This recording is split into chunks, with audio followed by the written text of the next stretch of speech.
What's up, Gloucester Township? I'm Joe Allen here with Keith Gibbons in studio. We've got a special guest today. We got a legend. We got a Gloucester Township legend here, and let's introduce this guy. He is he should be well known throughout Gloucester Township, but he is the reason that at least I have gotten into this whole mess that we're in here. Yeah. So he's not the reason I got involved, but he was the first person that I reached out to and that I talked to after wanting to get involved. I think you basically deflected off of him and came to me. I think that's kind of how that worked out. You and I met, yeah. Yeah. So in studio we've got Sam Sweet here. The man, the myth, Sam, the legend. Tell us who you are and. Well, I'm a longtime Muriel resident for close to 20 years. Run for mayor twice, once in 17 and once in 21, and been going to council meetings for the last 7-8 years, and just questioning our government. Yeah, nice. A thorn in the side of the machine. Sam has been fighting for a long time, and he has been. I still remember. I like when I was getting irritated and pissed off, and there was a guy online that was saying things that was like, I agree with that guy, and it was Sam. Yeah. And I messaged him. I'm like, hey, you know what I mean? And then I had a phone conversation, and the next thing I know, it was like, hey, I'll see you at the next council meeting. I'm going there. And I'm like, I will see you there. And I went there, and there was a couple of people. I saw him in 2018. Yeah. I went to the it was the really big, like, we filled the place and there was people in the parking lot. And I sat all the way. It was like a tax one. When you walk in, you're looking at the council meeting, I sat all the way over on the left-hand side. And you were a couple rows up in front of me. And I was like, I know that guy. That's the guy that does all this stuff. Yeah. And yeah, and then it was probably a year later, I think, that you reached out, and that's how we wound up talking. And then he wrote me into the whole.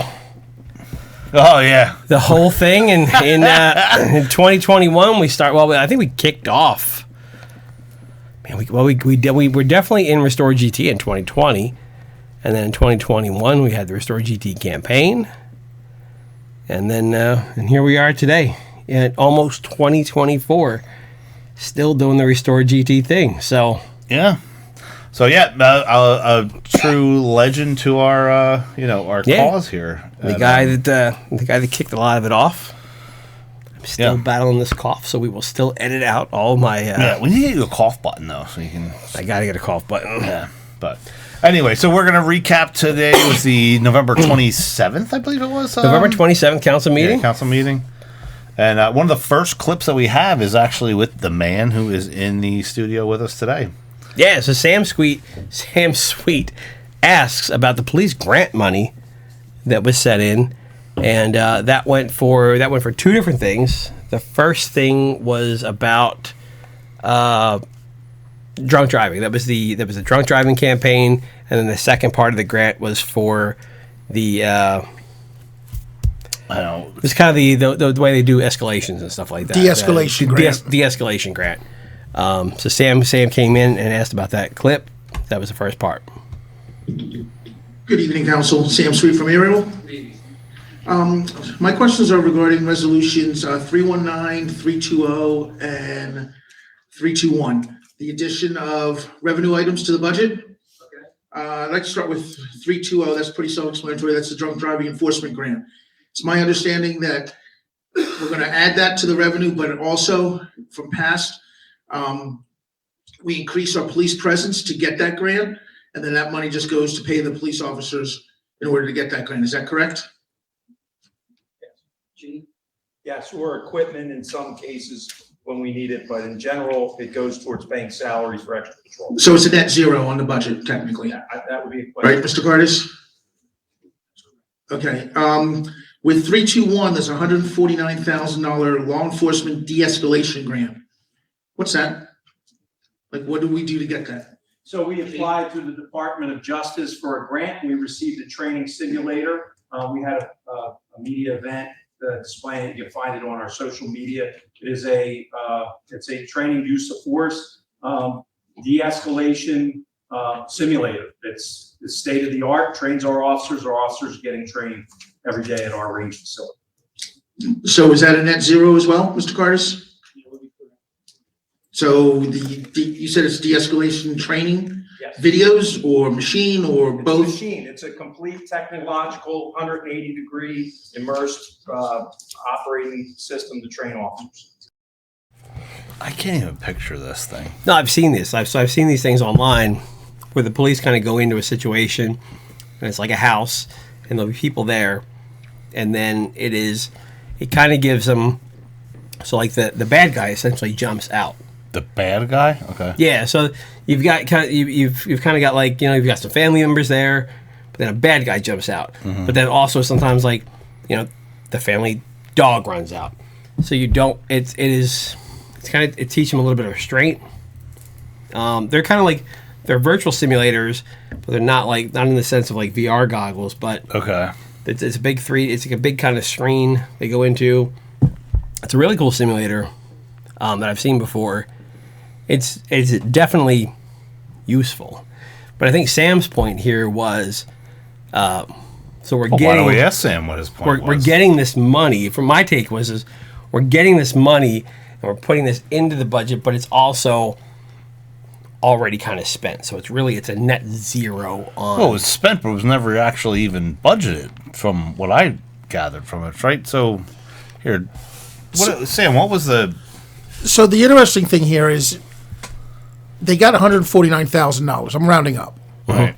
for this, and they're putting that income onto the budget, but they already spent the $149,000 on this simulator or on this machine. Yeah.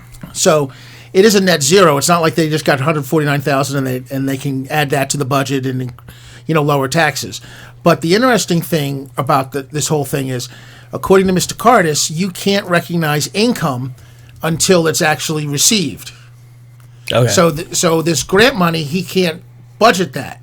But the simulator was ordered back on in February. If you go to the February 27th council meeting, it's there to apply for the grant. Oh, okay. And on 2/23, they did a purchase order for this machine.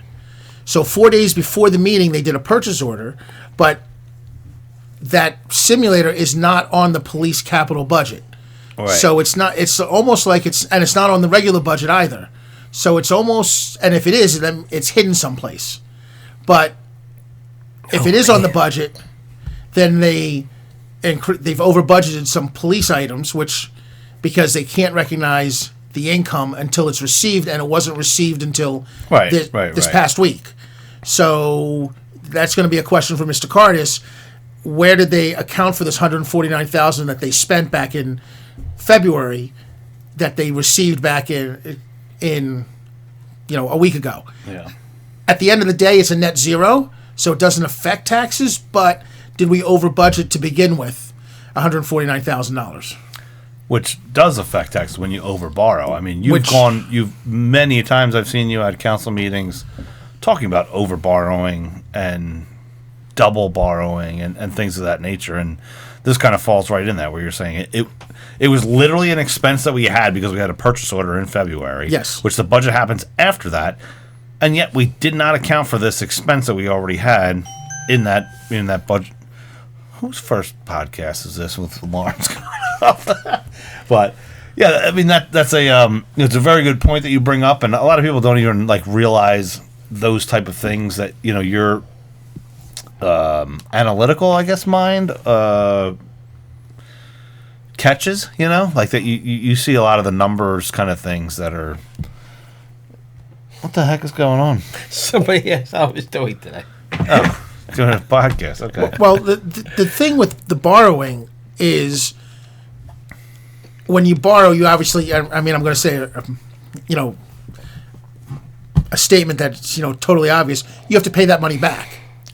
Wait, what? All right. But the more you borrow, the more you have to pay back, because you're paying back with interest. Yeah. Well, when you pay that money back, it increases your debt service payments. Mm-hmm. And debt service goes right to the bottom line and raises taxes. So the more that we borrow, the more we have to raise taxes in a roundabout sort of way because we have to pay that debt service back. So when I say they're over borrowing, if they're borrowing $10,000 when something only costs $5,000, well, now we've got to pay back that $10,000. We're increasing taxes. When I'm saying they're double borrowing, they did this during COVID where they borrowed for something in 20, and then they borrowed again for it, the same exact project in 21. Now, Mr. Caris will say that he canceled the debt. Debt can't be canceled, and that's a whole back and forth. A whole other topic, yeah. And for another time. But the more we borrow, the more we have to pay back, and the more that we have to pay back, we have to raise taxes. Right. And that is also the reason that, everyone says, oh, they can't raise real estate taxes more than 2%. Well, yes, they can because the debt service is one of the loopholes. That doesn't, right. So the loophole is that particular thing you're talking about there, yeah. One of them. There's a lot of loopholes. Yeah. Yeah, I mean, it's like your credit card. The more you add to your credit card, the more your monthly debt is going to be. Correct. And it's the same as the debt doesn't go anywhere else other than just on your monthly credit card bill. So, I mean, it's the same with our yearly taxes.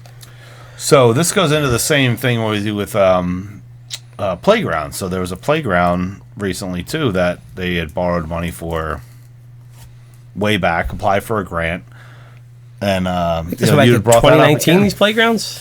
Actually, these two playgrounds that they built were they borrowed for in 2022. Oh, 22. Okay. There are other playgrounds that they borrowed for in 2019 that had been built, but those playgrounds were permanently financed. The 2022 ones were borrowed for in 2022, not built until this summer of 2023, and they have not been permanently financed, which I think goes into the next clip.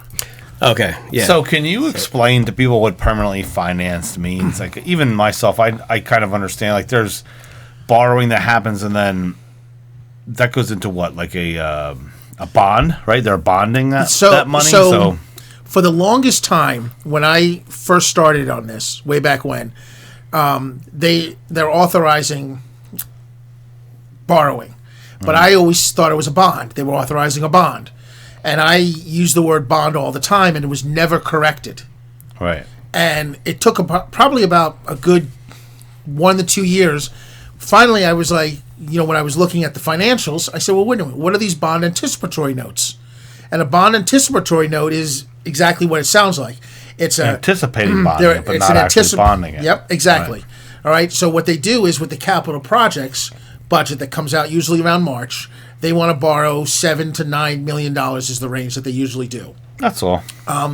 And just a quick $9 million. But these are for projects around the township, whether it be a pickleball court, whether it be to repave a driveway, repave Peter Cheeseman Road, weed whackers, police rifles, police cars, all these things, and a lot of the stuff is necessary. I would say most of the stuff is necessary. Right. Mm-hmm. And it's $7 to $9 million. And then what Gloucester Township will do is council will authorize the ability to borrow that money, and then Caris will go out and put that as a bond anticipatory note. Mm-hmm. And he'll usually what they'll do is they'll go to a bank and get a interest only loan for $9 million. Right. And then they use that money accordingly to pay down or to go buy, the weed whackers, go buy the desks they need, go buy the computers, pay for the construction on Peter Cheeseman Road or whatever's on that project. Right. That's not permanently financed. That's a bond anticipatory note. You're allowed to do that for 3 years with interest only, and then the 4th year you have to start paying some of it down.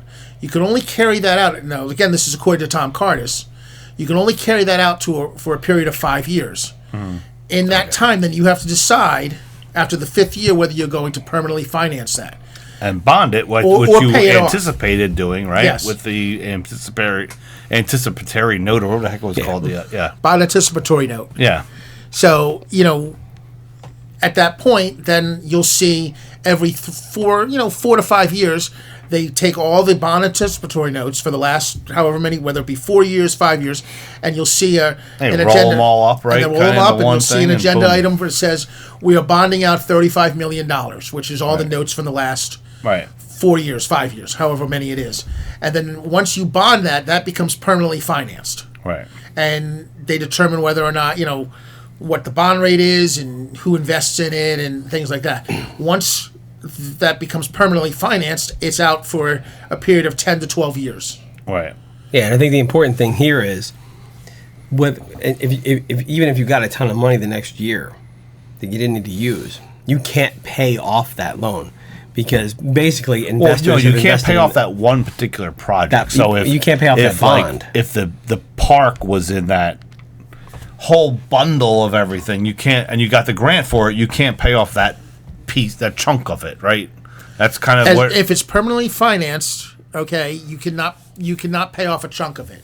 But if it's in the bond anticipatory note still in there, you could pay that off, which goes to, I think the clip we have is with me asking the playgrounds on what's going to happen with that, and Mr. Carter said, I asked why are we permanently financed, and I believe he said it's not permanently financed according to my recollection.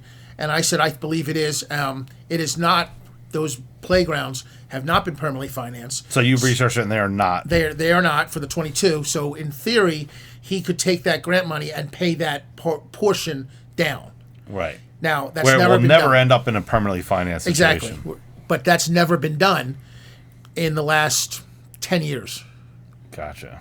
All right, let's kick it over to clip 2 and check it out. All right, and with regards to thank you for that answer, by the way. For 319, we are getting a grant for $586,521 for the playground improvements, which is, we borrowed a bunch of money in the last 3 years for those playgrounds, which were put in this year. So where's this money now going to go to? Is this going to sit for playgrounds in 2024 to be used, or what's going to happen to this money? Correct me if I'm wrong, Mr. Carter. So these are the two projects for Sturbridge Oaks and Mulberry Station. They're completed. That money goes back into capital. So it's going to be on the cap, but it's not paying down the capital projects. It goes to the capital. It goes to the capital account. Could you please answer my question? Does it pay? It does not pay down the capital project itself because you've already permanently financed those projects, correct? So you're not paying them down. You're just going to have that money sitting in capital projects. It could be conceivably canceled, and then it would go to offset that service. Okay, we cannot cancel permanently financed projects. We go back and forth on this all the time. You love to use the word cancel debt, and we can't cancel debt. As Christy Ered, who's not here, has said in the past, you cannot cancel debt. Under the state of New Jersey Division of Local Government Services, by resolution before December 31st in any particular year, funded debt can be canceled. But the Permanently financed. permanently financed debt can be canceled. Yes. But yet Christy Ered has said, no, it cannot be. And I've never heard of permanently financed debt being canceled. Being paid down, yes. Being canceled, no. Thank you, Mr. Sweet. Am I allowed to come back and no one else speaks? If we don't have any others. Thank you. Anyone else? Man, that canceled debt thing is a. So there's two professions that I hate. One of which is attorneys.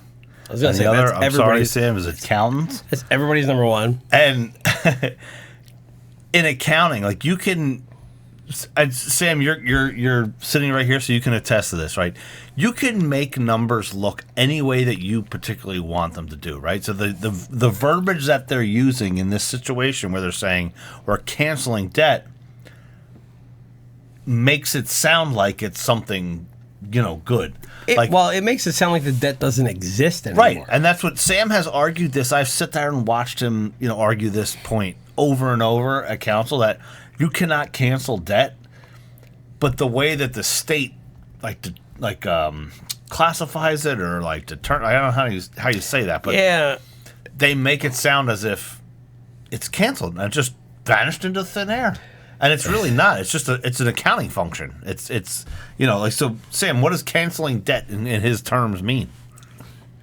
Means paying the debt down in some way or another, or for instance, now this $586,000, I believe, is the grant.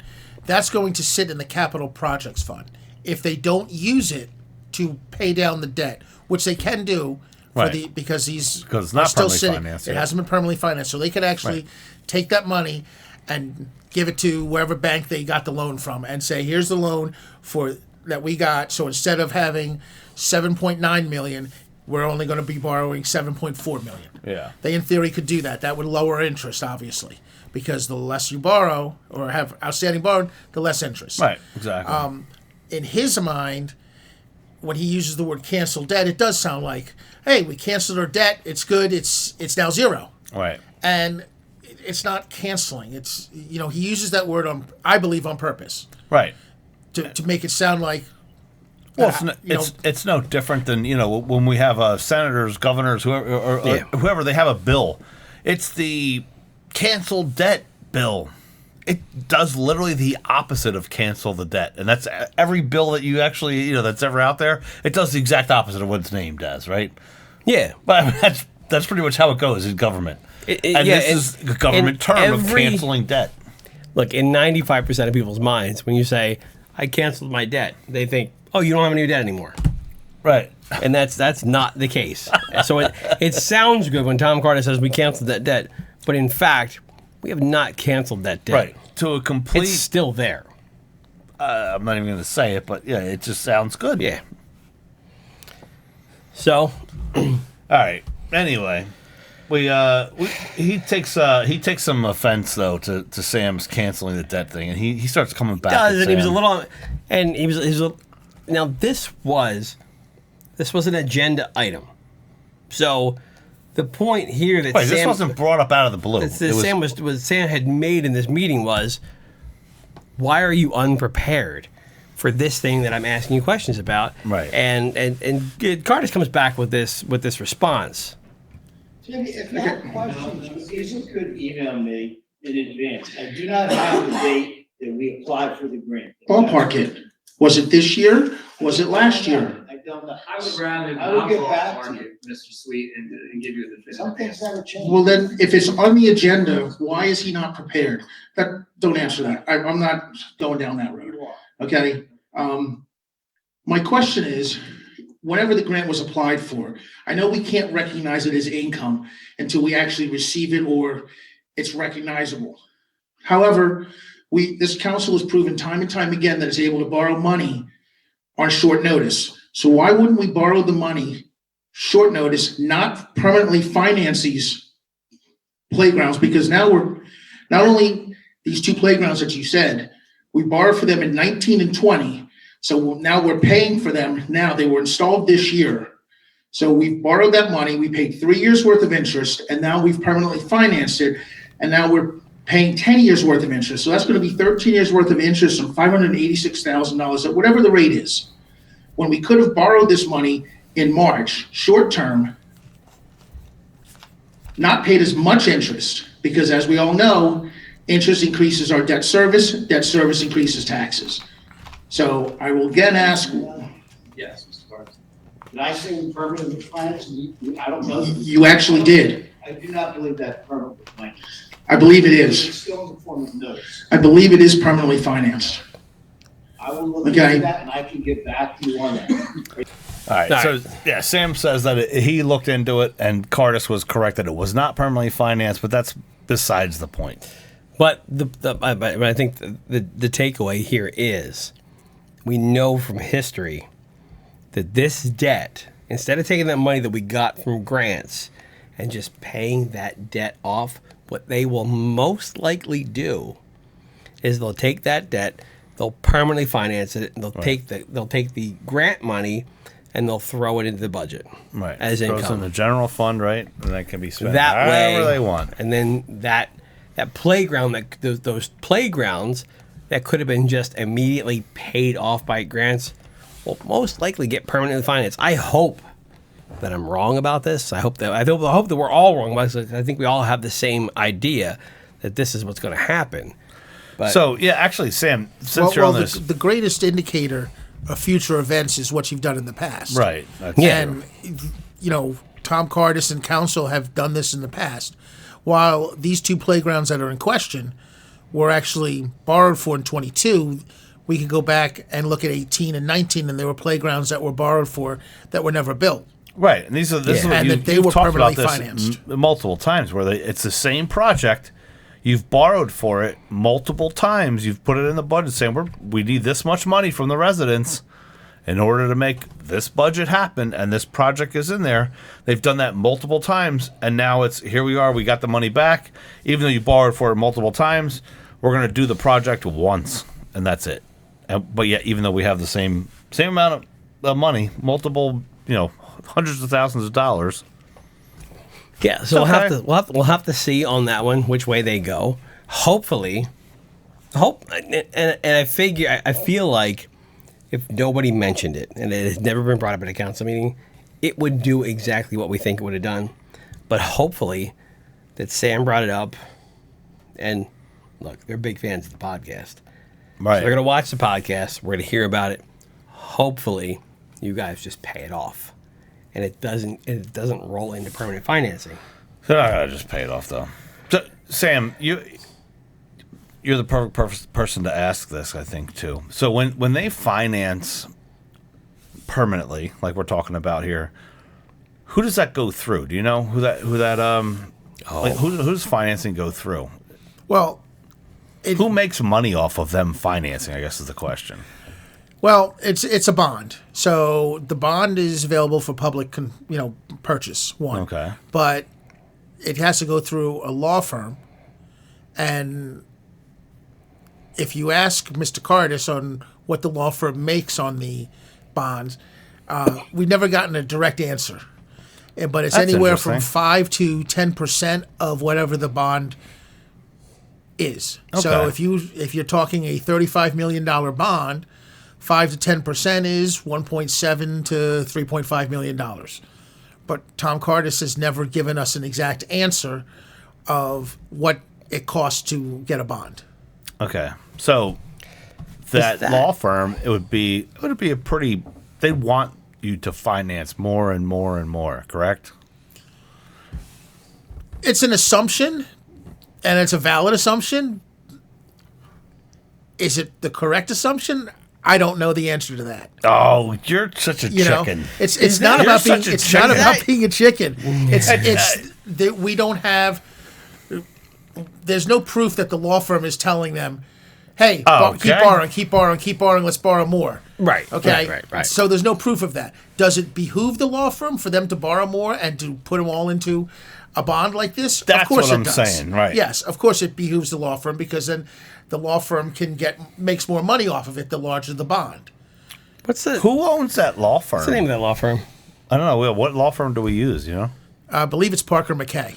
So Parker McKay. Okay, that's interesting. Are they one of the donors to That's a the donor. mayor? That's a donor. Is that a Norcross company too, or is that I just? think it is a Norcross is company. Park yeah. McKay? It is owned by his brother. Is it? Oh, his it's brother. Phil. It's Phil, right? Is that a Phil? So believe no it's Phil. relation. No relation, right? It's just This is Got it. also Connor Strong Buckaloo. That's insurance, Joe. That has that's nothing insurance. To do with this. That's also a Norcross thing. Yeah, we keep hearing all the we keep hearing all these companies come up, and They have nothing to do with each other. They have nothing to do with pay to play. yeah. Anyway, So- all right, we should move on then to After the first public portion, we went into EGOV, and we got it. We got a new name here with EGOV, which is so great. EGOV I is where love people that- can submit a question through an email system to ask council a question, right? But don't forget that the EGOV now has to be in before 12 o'clock to Oh, be read. yeah. Yes. When originally it used to be before 4 o'clock. As long I as think it got in 7, before 4 actually, o'clock. before. And That then was 4. At one point it was 7, and then they moved it up to 4, and now it's up to 12 o'clock Yeah. that it needs to be in on Monday. Which I don't technically disagree with, because they do need time. If you put in an email question of substance, they should have time to research and figure out what it is that you're asking. 7 o'clock. Yeah, I doesn't mean, give them time. I could see submitting something at 6:45, and they read it, and then if they have the information on site, they discuss it, but not necessarily give you a full answer.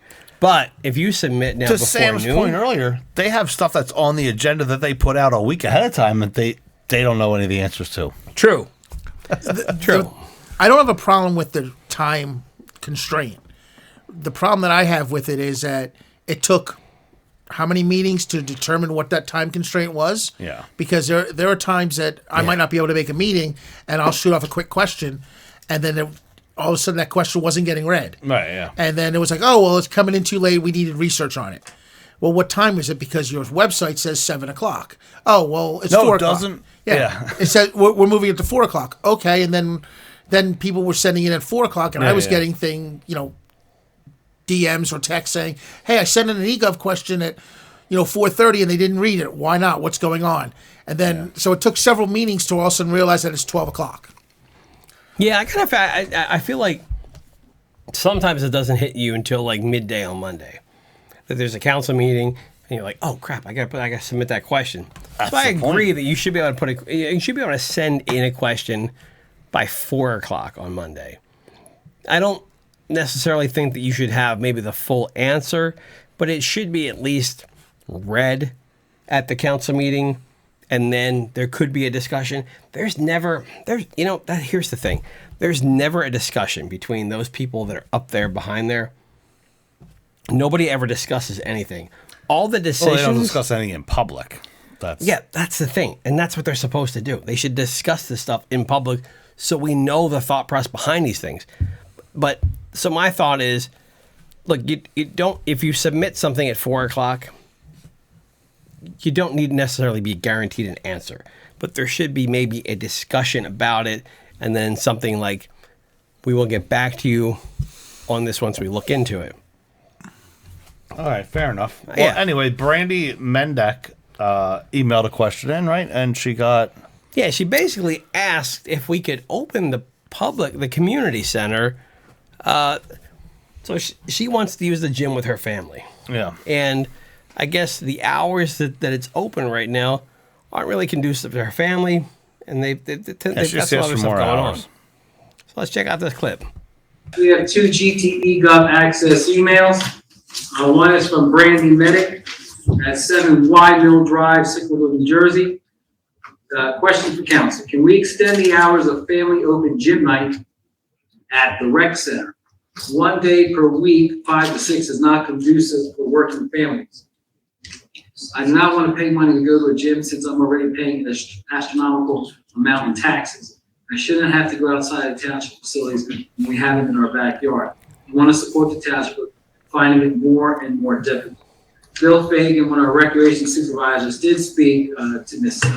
Mendek, and there are different groups that use the rec center, Gloucester Township Boys Basketball, Gloucester Township Hockey Association, youth soccer, youth cheer. They use the rec center during the winter months. They have increased open gym hours significantly in the past few years, and he offered to take a look at the schedule to add some more time for family open gyms if we have it, and then he'll contact her again to let her know.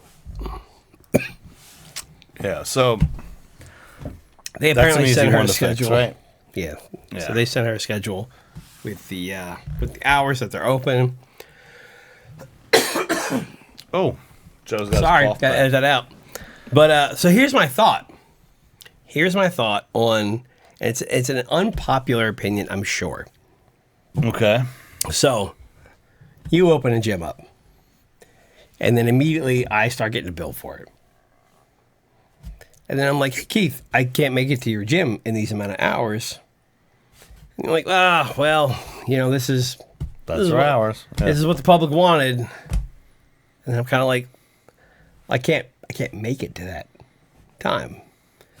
So essentially that's what happens here. Like that when the township decides we're going to build a gym for you or build this other thing for you, this other thing for you, and then you're going to pay for it, it doesn't work for a lot of people. So in my thought, her comments were, I don't want to pay for a gym membership because I'm already paying the taxes that provide these things for me. Right. in my opinion, is this kind of stuff, to me, is unnecessary.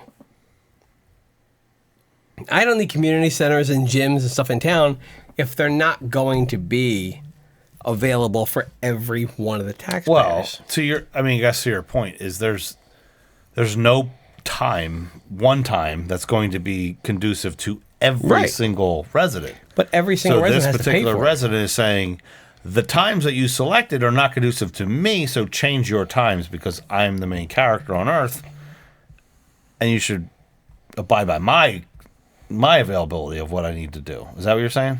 Yeah, but that resident doesn't have the option to say, I don't want to pay for that. No, okay, but to be fair, that resident could possibly bring up a good point to say, hey, there is more time that could be allocated to families like myself that could also use that gym. So there, I understand what you're saying, but it could also benefit more people if the scenario was where like the gym does have not enough time available for that particular thing, does have the time open to do that, then maybe have the open, the gym there. So I guess it can go both ways, right? That's kind of fair to say.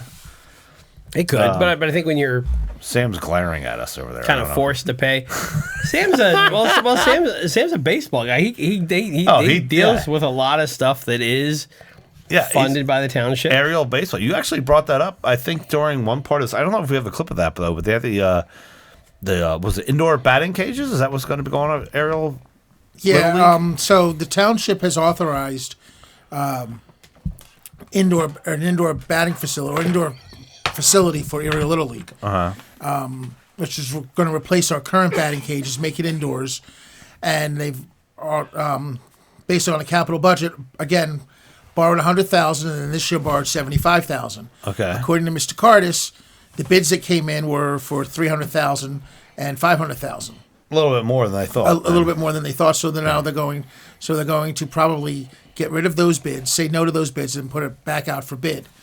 An indoor facility would be great for baseball because on a night like tonight where it's raining, we can't play baseball, and a lot of these kids want to continue to play baseball.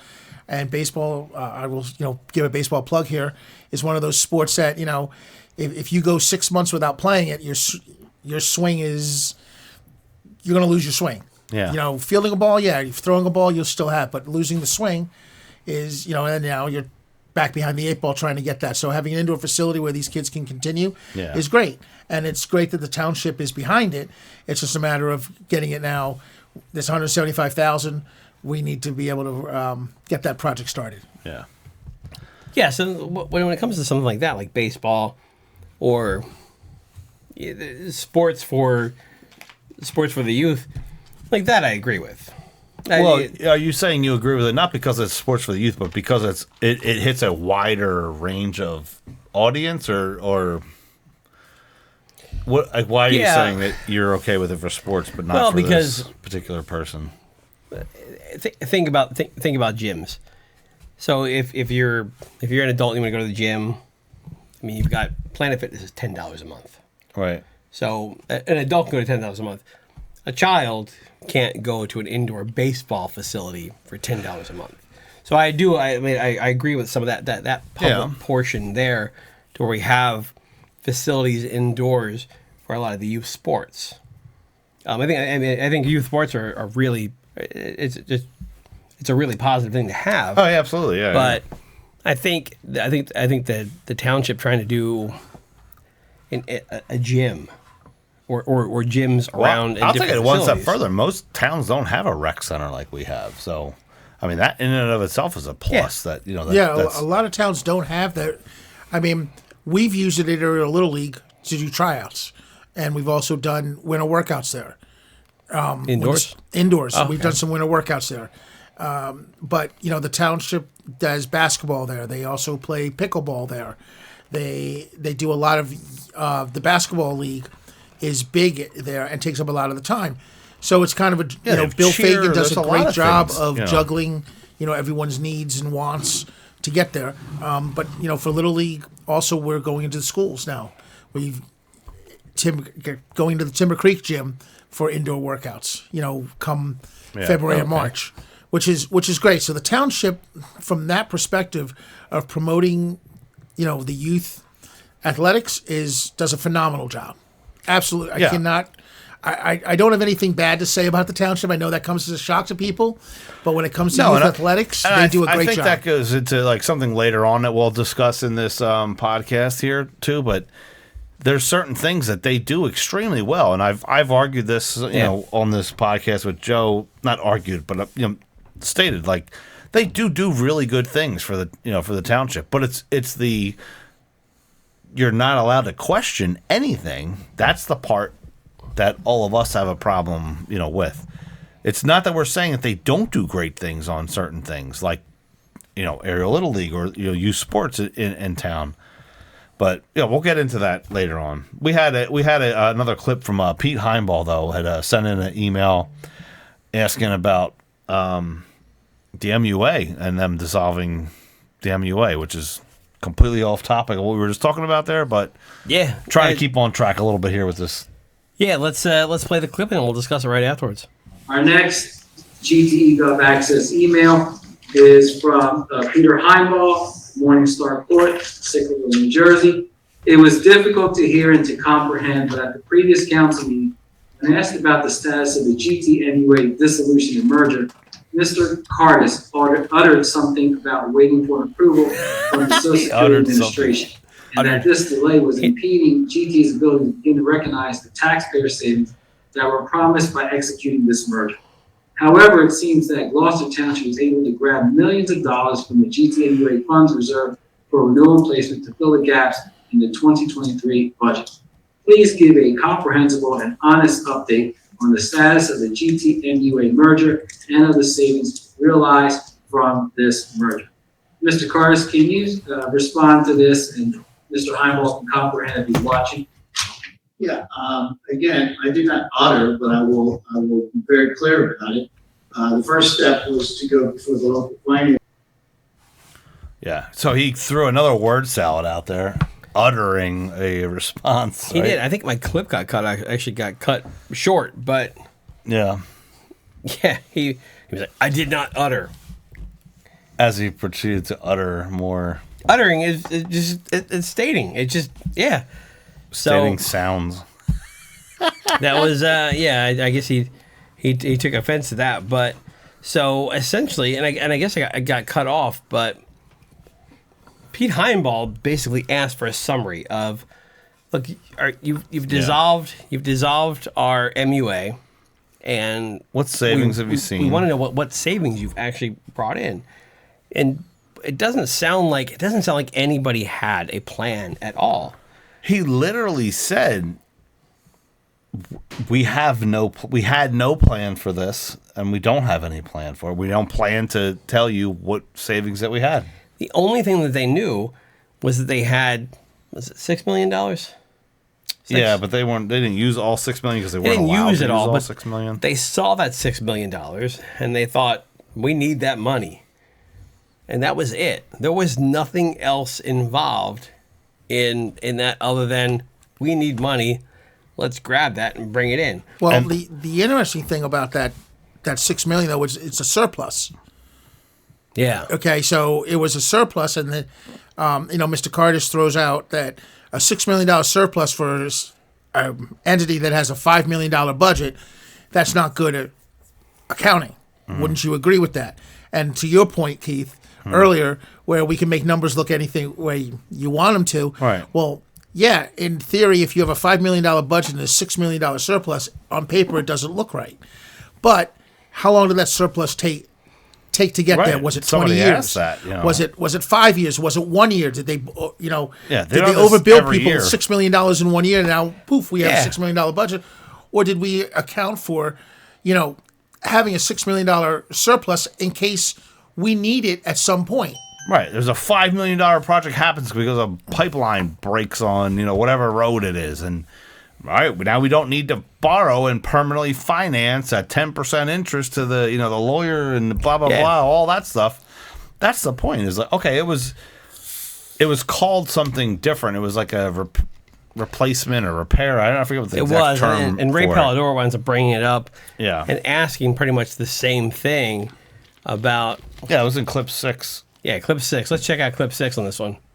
You referred to as this emergency money is really surplus. And there was in excess of $6 million in surplus on a budget which was essentially a $5.1 million budget. That's an extraordinary amount of surplus to have.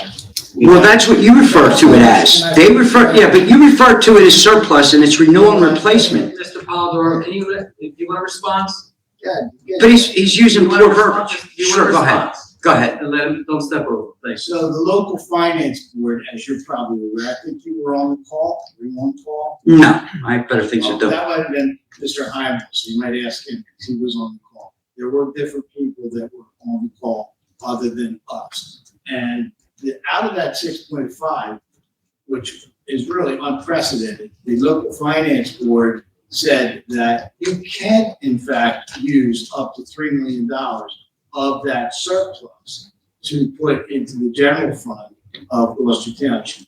We did not do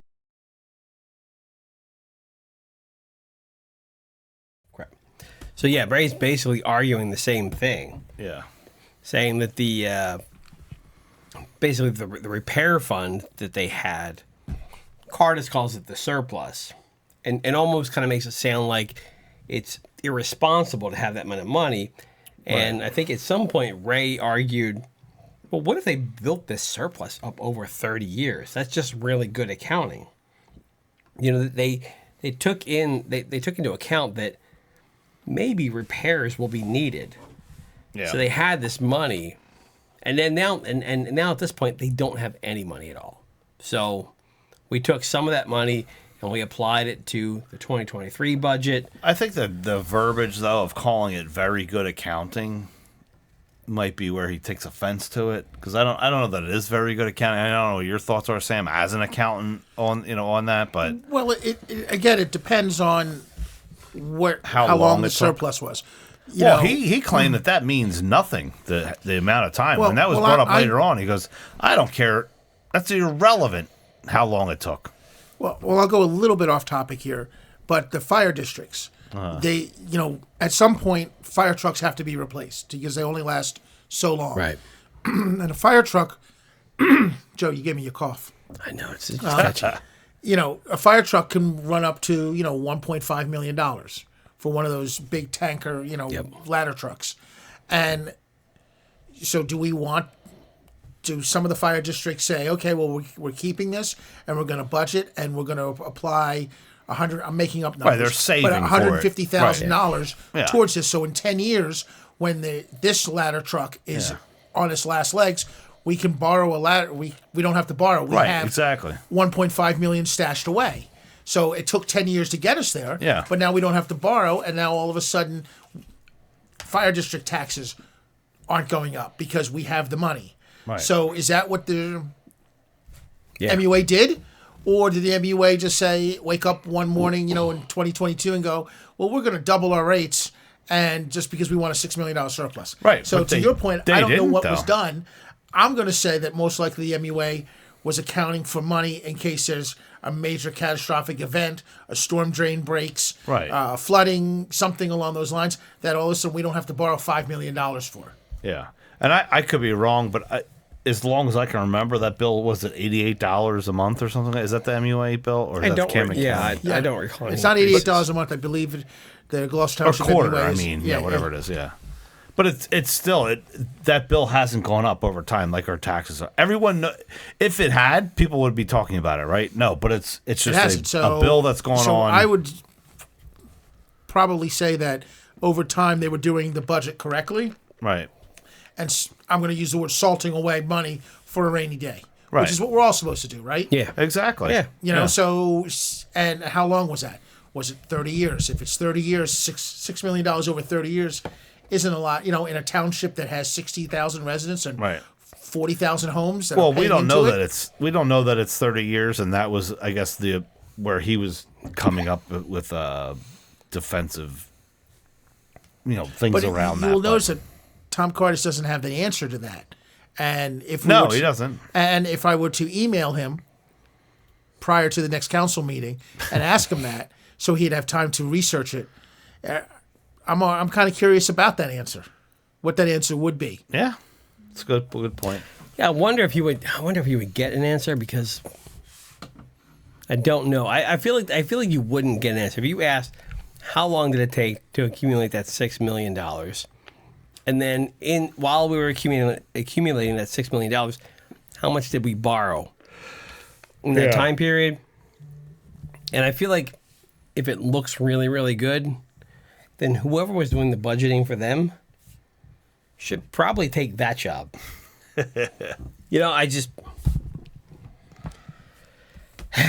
We've got on to, what have we got on to next? We've got on to Sam feels he's not being represented in the way the council is responding to questions is our next topic here. And this is going on to how they answer when you question things like this, Sam. This is such a common thing. Let's check out the clip first. We'll talk about it. Good evening, Council. Sam Sweet from Ariel. Again, I did mean that. Congratulations, Mr. Hutchinson, Mr. Mercado, Mr. Mignon, anybody else who won the election. I know what it takes to win the election. Which brings me to my point of, we got 9 million flyers. Some of them were humorous, some of them were cute. But the one that stuck with me was the one that came from your team, Orlando. It said, don't lose your vote. Your vote is your voice.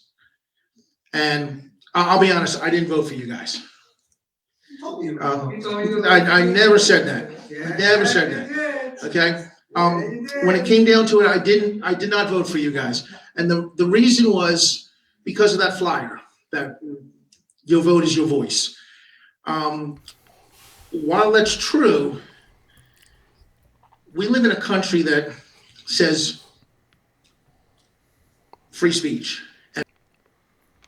Shit, my clips are cutting off. Oh, yeah, early. Why are they cutting off? I don't know, my clips are cutting off early.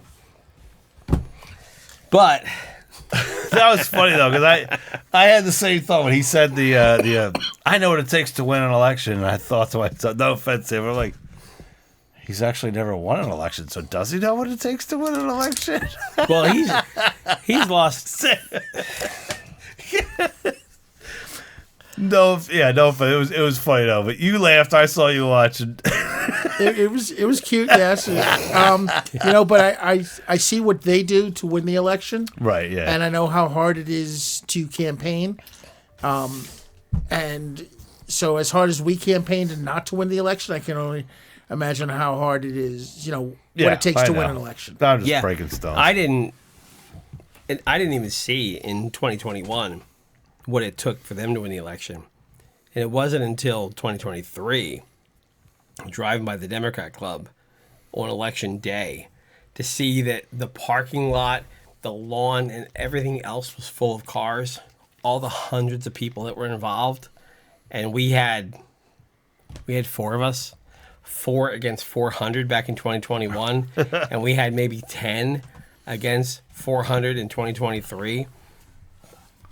It's a tremendous amount of energy to win an election here in Gloucester Township, and if you're running against the machine, good luck, man. If you don't have 100 people, it's impossible. But yeah. Okay, the other takeaway from that was he's like the reason I didn't vote for you guys was, and I was like, wait, that was the only answer? It wasn't because your friend Joe was a better candidate? I could go into all the reasons that I didn't vote for them. But at a council meeting, as is known, we only have 5 minutes. Mm-hmm. Yeah. So my main reason to get up there and say that was that, Keith, you've alluded to it several times, that they do wonderful things. And if you're up there to praise them about the Pumpkin Festival or praise them about Gloucester Township Day or Ariel Little League or everything, they'll listen to you all day long. Mm-hmm. But if you go up there and have a question about something that they have to be transparent on, they're not going to listen to you. Yeah. I mean, it's apparent that for 2 years, I said the word we're bonding this, we're bonding. And they weren't bonding. They were bond anticipatory notes. Not once did Tom Cardis correct me and say, Mr. Sweet, we're not bonding it. We're doing a bond anticipatory note. Because then my first question would have been, well, what's a bond anticipatory note?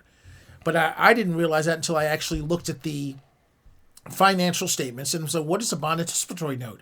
Right. So I emailed Tom Cardis and said, what's a bond anticipatory note? And he gave me a whole, paragraph on what a bond anticipatory note is. And it's basically temporary financing. What it sounds like, yeah. Okay, it's a, like you said, exactly what it sounds like. Yeah. It's going to be a note that is going to be converted into a bond at some point, anticipated to be converted into a bond. Right. But I stood up for 2 years saying, bond this. They were bonding, you're bonding. Why are we bonding? And we're paying interest on this. And was never corrected. And it was like crickets. So, yeah, we don't have a voice. And whether or not we voted for them and we didn't, but to criticize them, that's well within our right. No, that's our job as residents and citizens. That's literally our job. Their job is to represent us, and our job is to question them. But they do not want to be questioned whatsoever. They only want to be questioned on stuff like Brandie stuff of, hey, can we increase the hours of the rec center because I'm not happy? Okay, right. Sure. Certainly. They'll be more than happy to look into that. Somebody comes up and has a question a street light, like Ray brought up, a street light. Yeah. Oh, yeah, we can put that in. I have a funny story about that. My development is right next to, I live in a cul-de-sac. And the next road over is, I believe, Breckenridge. Mm-hmm. Okay, so we have a sign that was about this big that said no outlet on my cul-de-sac. And people would make the turn and come flying down the cul-de-sac and all of a sudden realize they can't get through to Breckenridge. So they turn around and then zoom back up the street. So I was at a council meeting. This was before they kind of knew who I was. Yeah. Before I did my complaining. And I said, listen, can we get a larger sign? Because the sign's this big, nobody sees it, and we have a lot of little kids. And right. I believe this was like 15. So, I have an 8-year-old at the time, or 8-year-old daughter, and, my son is 3. And then the people across the street have, 3 little kids. People at the top of the street have kids. So cars zooming down doing, 35, 40 in a 25 zone could be dangerous. They put that sign up the very next day. It all of a sudden was put on someone's property, right. Boom, and a big sign that says no outlet. Yeah. And sure enough, when I went to the next meeting, they were all proud of themselves and said, oh, yeah. We got that sign up. Did you see how? And of course I thanked them and said, thank you very much, much appreciated. And then the funny thing is, I complained about the sign or trying to get a bigger sign for safety reasons. And then they just put a sign on someone's property, and I kind of felt bad that now this big sign is on someone's property at the end of the at the corner street. But they were more than happy to put that sign up, very quickly. I wonder if I were, now would they have put that sign up as quickly now? Well, and that's the unfortunate thing is, but that's what they do. Yeah, that's the unfortunate thing is people are asking legitimate questions, questioning the government. Just like a sign is a legitimate question questioning the government, but it's something that, easy, not a invasion of their... You don't have to be transparent. Right, you don't have to be transparent around doing it. And they're like, oh, okay, and I'll put my arm in a sling over, patting myself on the back on the great job I did of putting a sign up over there. But yet, ask them about something that's challenging, and it's like, well, you should have emailed me ahead of time. Well, why the hell is it on the agenda if you don't know anything about it right now? No one's asked this question. Literally, none of you guys can answer this. So yeah, it's an interesting thing how that all happens in government here. And that was really my point with getting up there and stating that was, we get up there, we question you, and we're either attacked, we're belittled, we're made to look like a foolish, fool. Right? Called. I don't want to say called names, but we're called out on that. We didn't come prepared to the meeting ourselves. You were told you were coming in hot. I think we have a clip of that. Was that clip 7 here? Or is that, or did we just play clip I 7? think we played. No, that was clip 9. Well, yeah. and so to end, and for whatever reason, Sam's clip got cut off short. Yeah. Sam kind of finished by saying, "Look, the residents come up here, and whether we voted for you or not, we asked questions, and for the most part, if we ask questions that you don't agree with, we get belittled. Yeah. And we're basically just." We're asking for respect as residents, and we're asking for representation as residents. Yeah, and it's a shame that got cut off because I think that literally is like the whole point of this entire podcast and the whole how this all came about is our government here in Gloucester Township does not represent us. They do not want anyone to ask questions. And that's basically it. I mean, that's the bottom line. That's right, Sam. I mean, that's as long as you've been. They represent us to a certain extent, Okay, as long as we agree with them, as long as Exactly. we're there to praise them, as long as we ask the easy question. But if we ask a question regarding taxes, hey, Right. why are we borrowing money? That's off limits. It's What's your favorite flavor ice cream? Perfectly, that's okay. and that's so. Do we have representation? Yes, we do. Do we have adequate representation? I will say no, because part of your job is to represent us, even though we don't agree with you. Like, answer the question and be honest and be transparent. If they come up and they said, like, for instance, for years I've been saying that we can lower taxes. Other towns have lowered taxes. Yeah. Now, I'm not saying we can lower taxes 10, 15, 20%. I'm not going that crazy. But other towns in the same time period have lowered taxes maybe 2%. But that's still where our taxes have Not gone up increasing it. 89%. Right. But they're not increased. They've done 2%. So why can other towns do it and we can't? But I constantly ask that question and I get, well, it is what it is. We can't do that. We've looked it over. What would you cut? Right. And it's not about cutting anything. It's about, budgeting. It's about spending properly. And they don't want to hear that for whatever reason they have. And the minute you come it's up, literally like you can't ask a single question. It's like I don't know how to put it, but it's literally like nothing that they can do is wrong. It's almost like you want to ask the question, like, what have you failed at? Like, what have you done wrong? Right? Like, I know growing up, that was one of the things, like, every week we had to, kind of what was it you failed at? What did you learn from it? So that you actually learned. Like, that's how you progress in anything, is failing and then learning from it.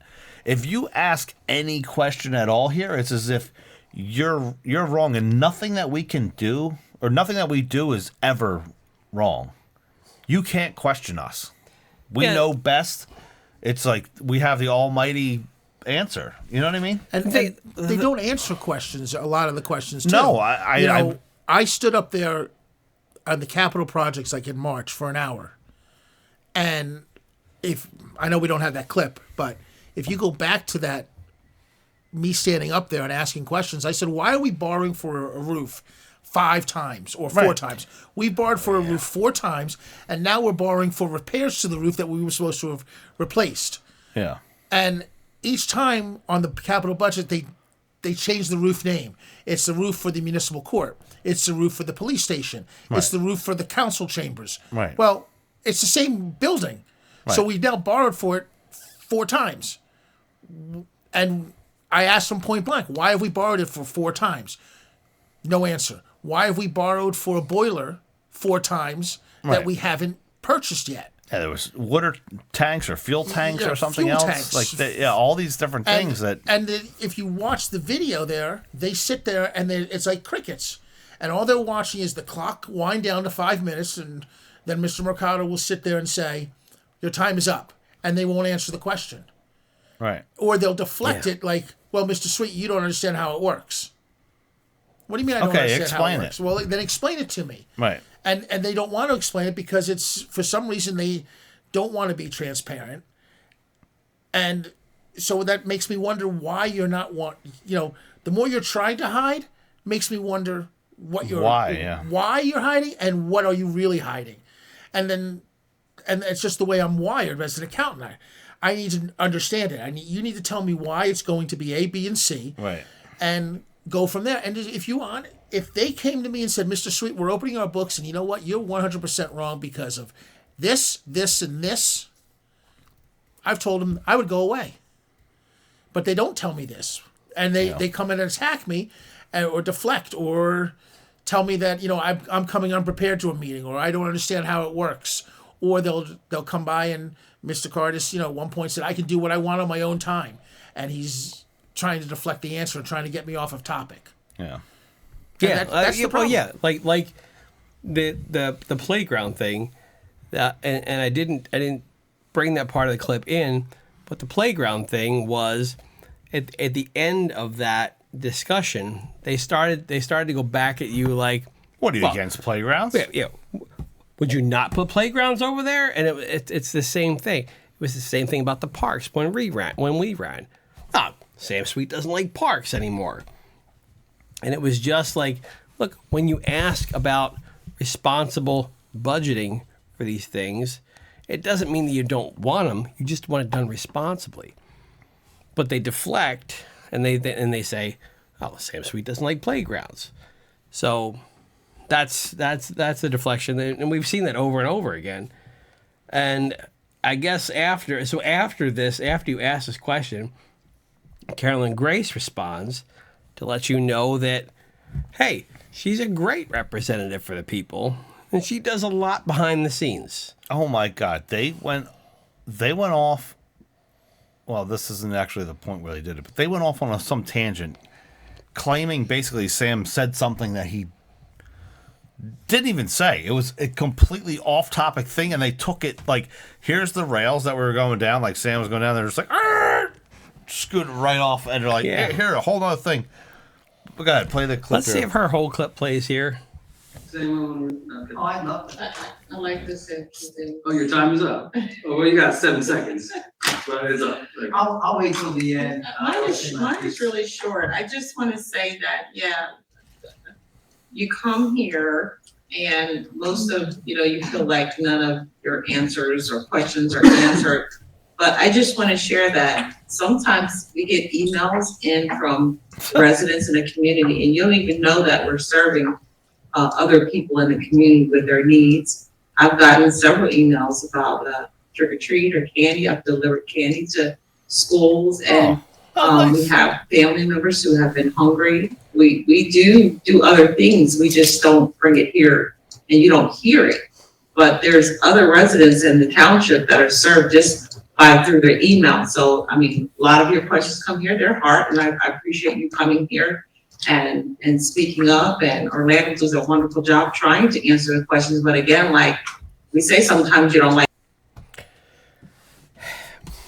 It's not even worth responding to her, she's delivered honestly. candy for some trick-or-treaters, and I went to, I started questioning, because I heard in this meeting over and over again, they're feeding a lot to hungry people.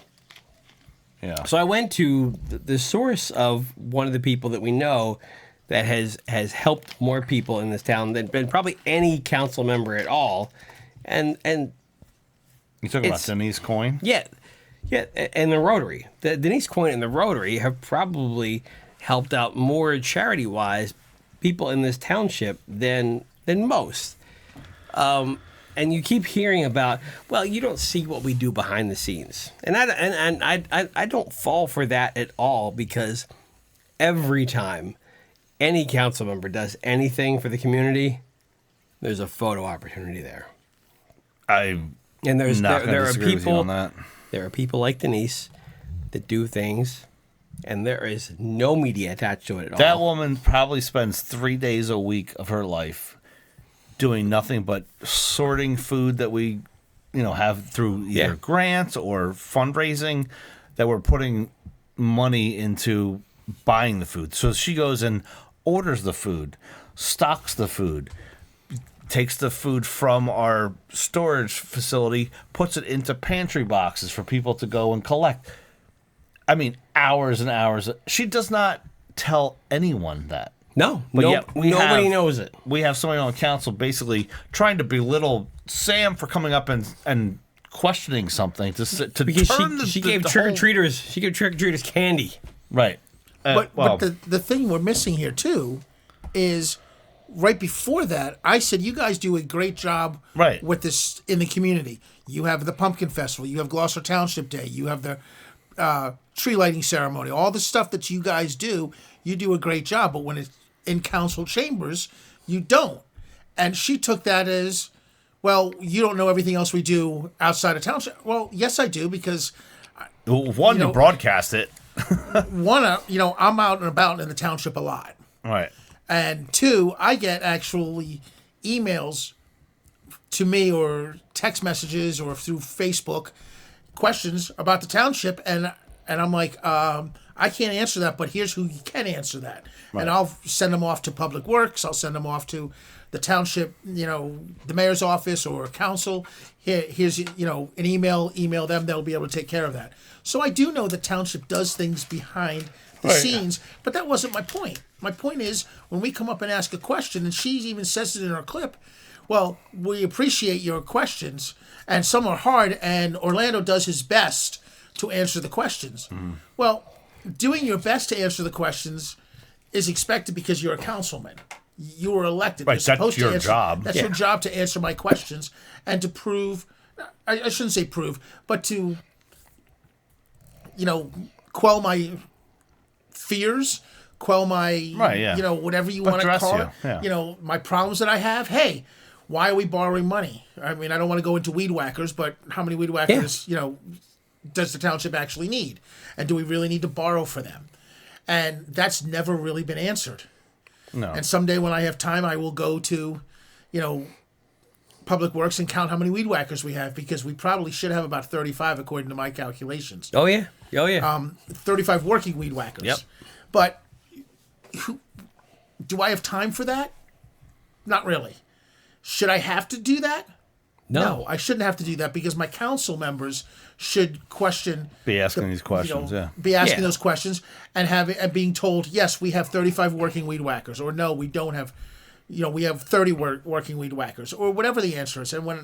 But I shouldn't be made to look at, well, you're focusing on weed whackers. Well, if you can't do the little things right, then how do I expect you to do the big things right? Right. Yeah, And so your point of saying like that, hey, when we come in here, you just completely disrespect us as residents asking questions. When your time was up there, he allowed the last 7 seconds or whatever it was for Carolyn Grace to respond, but yet instantly cut you off. And how many times recently have we seen people go up there and get an extra 5, 8, 12 minutes over top of what their allotted times were? If you got a feud with your neighbor, you could have 15 minutes. Oh, yeah. And so he cuts you off and basically shut up, sit down, and you basically tell him, this is my point. This is here, case in point. And to the point, too, people have, and Sam made the point, too. Look, you do a great job of representing the township. Gloucester Township Day, Pumpkin Festival, Beer and Food Truck Festival. They're all great things. Mm-hmm. But honestly, anybody can do great things with unlimited money. Yeah. So they put that out there, and it's like, look what we gave you. Don't complain. These are premium things that nobody else has. Right. So that's now. We say the Pumpkin Festival. The township allows a Pumpkin Festival to happen, but the Pumpkin Festival is put on by Main Stage, and a lot of that is done through donations. From Main Stage. The township does provide, police presence and block the area so that cars can't go through and take care of it from that. And they do the cleanup, where taking care of the trash and all that. So the township does a great job with Gloucester Town with the Pumpkin Festival. They support it, which is certain nonprofits, which again is phenomenal. The amount of things that Gloucester Township Council and the administration supports in town is amazing compared to other towns. Like other towns, I have friends in other towns, and they're like, wait a minute, they support the Pumpkin Festival, they do this, they do that, and like, we don't have that stuff. How come we don't have that stuff? I'm like, well, that's a whole different story. So the township administration does a great job when it comes to things like that are, an outward presence, like a photo op, as you've said. Yeah. Okay? They do a great job with that. So the majority of people are like, well, wait a minute. Why are you complaining? Well, because I'm behind the scenes and I'm looking at taxes being raised. And why are my taxes gone up 89% since this administration has taken over? And I've delved into it, and then when I ask a question on that, I don't get an answer to it. I get crickets, or I get, Mr. Sweet, you don't know what you're talking about. Yeah. Or you also get, well, look, we gave you all these premium things. Why are you complaining? But what they don't really tell is that some of these festivals have been attempted to be put on by private people. Right. And they've been squashed. And the township has pretty much said, look, we'll handle that. So it gets put on by the township. The township gets celebrated for doing it. When other people said, look, we can do this better, more efficiently, cheaper. But the township doesn't want that. They need control of it. They need to have control, and they need to say, look what we gave you. So that way... That's politics, though. Yeah, that way when you show up, though, and you say, why does it cost? Why is my tax rate so much higher than all the surrounding townships? And they go, because we gave you all this. Shut up, because we gave you this. Yeah. And that's just the theme that's here.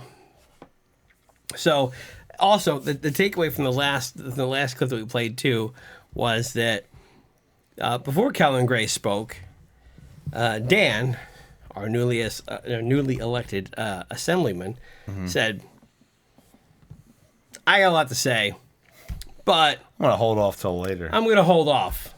And the reason that he held off is because he held off to the end where nobody can comment. Sam had 7 seconds at the end of that when Carolyn Grace spoke. Sam had 7 seconds, but Dan wanted to make sure that when he commented, there was no time left. So he wanted to wait till the end. Uninterrupted. Yeah, uninterrupted, soapbox. Could say whatever he wanted to, and it even showed when Miss Smithman decided that she wanted to comment, and he shut her down. Yeah, but that was my takeaway from that was that Dan waited until he had some safe space, but after that, Orlando decided that he was going to shut Sam down and move on. He was going to prove Sam's point. Thank you. Oh, you can stay in there if you like. Your time's up. I just didn't. Your time's up, sir. Your time is up. Your time is up. You had your... That's my point, Orlando. That is my point right there. Thank you. She can say what she wants to say, and I did not say that. I never said that you're not handing out the community. Sam, I'm saying that when we come you up came here, in today's meeting coming in hot. You came in hot. Sam, you came in hot. I came in with legitimate questions. You came in hot, Sam. I came in with legitimate questions that Mr. Cardis was not prepared to answer on the agenda item. Sam, you came in. It's good to see you. You came in hot. Six times. They missed times. I think. Man, how long has it been since you've been to a council meeting? It feels like it's been for a long time. I took a break from council probably in March. Probably end of April. Yeah. So, and partially was because of my job. With taxes, tax season gets brutal towards the end. Right. It's all year 15th. Tax season. Yeah. And then I kind of took a break because my, to be a dad, coach my son in baseball. He's 11. Yeah. So he's playing, trying to play at a higher level, and he was on the Ariel Little League 11U district team. So I was an assistant coach there, and we were one game away from going to states, and we were hosting districts or sectionals in our town, and playing other teams from all over South Jersey, and we were one game away from going to states. So it was exciting. Hey. But a lot of hard work goes into that, and not that I wouldn't have rather have been at a council meeting. I'm not going to say that, but coaching baseball is a little more rewarding because, you can see the product on the field. Yeah. Well, because you know that there's an opportunity that you can win.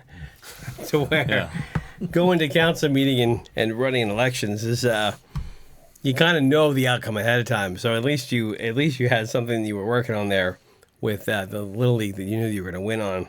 Yeah. On the other hand, I was destined for failure. So, you said it, not me. No, it was it's true. But yeah, but Orlando here kind of proved the point. I mean, Sam got up and with 7 And seconds. literally, what is in that? And what Sam? We played almost every clip of every minute that Sam spoke. What was coming in hot about that? Literally, that was literally just asking simple questions of your government. The role of a citizen to do, right? And that's considered by council president as coming in hot. That he needed to say that 6 times in 12 seconds there, right? I think they missed him. Huh? I think they missed him. I think they did. He did say that he was glad to see me. He did say that a couple times. Yeah. I don't know whether That was probably because honest. he wanted your vote. He wanted to see if you voted for him. You know, I don't know how honest that was. Yeah. To be Yeah, I think, quite clear on I that. think you're right. But yeah, so we did have the polling of directors kind of happened after this, right? And this is where a lot of interesting things happened. Caris got to speak I think first. he won an award that. Caris wins an award here. All in directors. Mr. Carlin, nothing to report. Mr. I Carter. just want to congratulate all council members who were successful in this recent election. Thank you, Mr. Carter. Because So, Caris. Yeah. Hey, Boy, man, if there's a way to just kiss your boss's ass, that is that is the best way. I miss the amount of time that I got to spend with Caris in the parking lot over at the school, just chatting with him one-on-one. I'd love to get a chance to talk to him more. I wish that's a guy that looked good on the podcast, actually. yeah, he would. I mean, there's a couple people, and you know what? After the last one, we had some technical difficulties on the last one, and we had to literally watch it for editing things out because of things that had happened during the last one. And I had to listen to and we're all the biggest critics of ourselves, right? Like I know, Sam, you were saying about, I hated listening to myself on that last one. I never really sit back and listen to it, but the one thing that I took away from was I need to be very careful of when I use the word like they and all and always. Like there's a lot of different things where I lump a lot of things into one, like people, I guess I should say, into one thing. And they kind of Orlando accused, or someone did, us of attacking all of council. And that is fairly true if you listen back to the way that we speak about things, right? The other thing that I recognize of what we do is like you had said, like, these people, and I think you were talking about Caris, and who else was at that place, that polling location that you were at? Jimmy Grangimo. Right. And you were sitting there talking about how they're actually really nice people and whatnot. And that was kind of like what I was getting at, is like, these are all human beings at the end of the day, right? And I've said it on here many a times. I know, Sam, you would back me up. They do a lot of good things, right? But there's something about, and I still don't even know what it is that I don't want to say the B word, but I'm complaining about. I don't even know what it is. Is it the lack of transparency that these people are displaying? Is it I don't know where I'm going with this, but you understand what I'm saying? Like, I just saw, I think it's a combination of things. Okay, I think it's the lack of transparency, and then it's their attitude towards us. Right. Like, how dare you ask us these questions because we've been elected? Orlando said it in one of the clips, I believe we're going to show later, that these people have spoken. Right. They have voted for me yet again. Yeah. And he said several times that he's on a winning streak. Right. You know, he's been elected since, Way too 09 long, or 20 whatever. years or He's whatever, for 20 years. 20 years now, yeah. And, so you would think, though, that someone who's been elected would understand that, okay, people are going to oppose me at some point. Let me be nice to them, per se, and listen to what their concerns are. And are they legitimate? And that's, I think, what the problem is. We think they're legitimate. They don't, and it's how dare we question. Right. How dare you question that because I'm doing my job. Now, in that clip, Mr. Caris, one of the other clips, Mr. Caris says, or Orlando actually says that Mr. Caris has been referred to as, he sucks at his job. Right. For the record, I have never said that Mr. Caris sucks at his job. I said sometimes he doesn't come prepared to meetings, which shocks me. I think Mr. Caris does his job a little too well. No, right? I agree. And he doesn't suck at it every other year. I think he's excellent at it. I think he's excellent a little too excellent at it. Exactly. That's the point. Is he doesn't come prepared intentionally because he does not want to answer those questions. So it's an easy thing. Like if you've ever been deposed on something, it's pretty easy to not recollect a certain thing. You know what I mean? Like, and that's kind of what happens at every council meeting is. And then he doesn't get back to you on certain items. Yeah. People have always asked me what got me involved, and one of the things. It's a long story, but one of the things was turf fields from back in 7 years ago. Right. And one of the questions that I asked was, well, was there a study done on, because the reason they were doing the turf fields was, we found out that it's cheaper to put in these turf fields for $3.6 million than to service the grass fields. Right. And I said, well, was a study done? Did we look at how much it costs to seed the grass, to plant it, to water it, to have a sprinkler system? Have we done that? And he said, yes, we have done that. And so this was before, understanding all open requests and everything. And I asked to see that report. Right. Here we are 7 years later. I've yet to get that report. All right. Does the report exist? Maybe. Maybe not. Why couldn't they give it to me and say, here's what we've done an analysis of it. And you know what? It's going to cost over 10 years $4.7 million. And we're only spending $3.6 million on turf fields. So the turf fields will last longer. Fine. But they didn't give that to me. They, and that's what kind of got me questioning them. Like, that's a simple answer. Did you do a study? Yes. Can I see the study? Sure.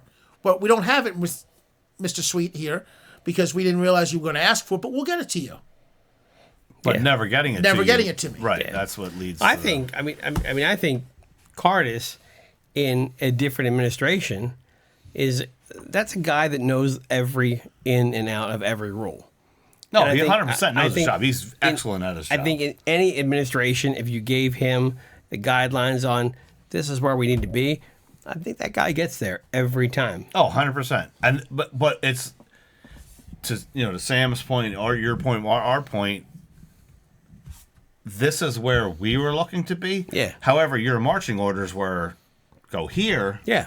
And he got you here. That's exactly where he got you. If his marching orders were to go here, he would have got you there. Yeah. He 100% is excellent at his job. So, when Ray Palidoro says you're good at your job every other year, that's his. Ray Palidoro knows exactly that. If it were his marching orders to go to where Ray wanted him to go, he sucked at it. Yeah. However, his marching orders were not there. His marching orders were to go here to make sure that we have no tax increase on an election year. And that's exactly what he did. And every year they have every year that says an election year, it's a zero increase or a slight decrease. There was a slight decrease this year. Slight. Yeah. Okay. But I don't want to say next year there's going to be an increase, but, again, history to predict has the future, proven. look at the past. And he's proven time and time again. COVID, 2020, Pete Hienbaugh and I were talking, and he's like, they can't have an increase during the COVID during 2020. I said, it's not an election year. They certainly can. He's like, I will be shocked if they have it. And they had a 9.3 almost 10% interest or 9.3 rate tax increase, municipal tax rate increase during COVID when all other townships were lowering their taxes. Flat and lowering. Lowering it or keeping them flat. And what's interesting, you showed that graphic of the award that Mr. Caris won. Yeah. Well, it brings this up, that I'm going to go back to 06, the last time David Mayer was not the mayor. Right. And it was Cindy Rowhatton was the mayor. And if you go to his campaign run in 09, David Mayer is running the same campaign that I ran. Going to lower taxes. Taxes are being raised to ridiculous rates. Yep. And if you go back to 06, 07, 08, and 09, taxes were raised. Taxes went up every year.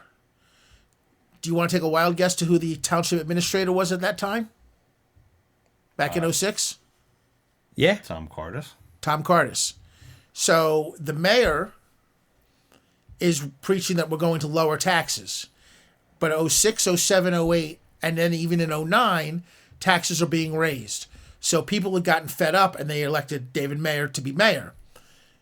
Instead of firing the township administrator, because the way the budget works is the township administrator puts the budget together with the help of the mayor's office, puts the budget together, brings it to council, and council then votes on this budget, whether or not they approve it or not. Right. But it starts with the township administrator, who is Tom Caris. Right. So for 4 years, under Cindy Rowhatton's watch, Tom Caris calls for an increase in taxes. David Mayer says, we are going to lower taxes. We're going to hold the line on taxes. He comes in and keeps the man who has been raising taxes. Yeah. Which doesn't make any sense. And then to further it, in 09, after he was elected, taxes went that year from 09 to 10, they went to, I think 24% increase in 1 year. If you ask council, they say, well, that's Cindy Rowhatton's budget. They always say it's Cindy's budget. If you look at the budget, when is the budget voted on, guys? The budget is voted on in March or April, okay? So you're telling me that, and if you go back to that budget in 2010, who signed that budget? David Mayer. Yeah. So he raised the budget 24%, a tax increase of 24% in 10. Again, Tom Caris, but I'm going to lower taxes. Now, true to his word, in 11, 12, and 13, there was no tax raise. So when he ran for office, he said, I did not raise taxes. But he did in 2010, but blamed it on Cindy Rowhatton. Yeah. And you're telling me that... Raised enough to cover the next 3 years. Exactly. And so that he could do that. And now every other year, 14, 16, 18, 20, 22, they've raised taxes. What's going to happen in 24? Well, history is any indication. We're definitely, and I've always thought that when they go back to the Cindy years, that she was sabotaged. Yeah. I did have, actually, while you were talking, and hopefully this plays. There's no sound. Oh, no.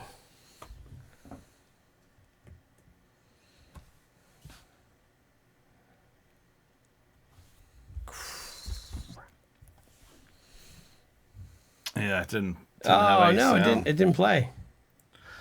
Wow, but what he's saying is that we're going to hold the line on taxes because Dave wants change. Over the last 3 years, here we go. We have all seen our property taxes increase dramatically.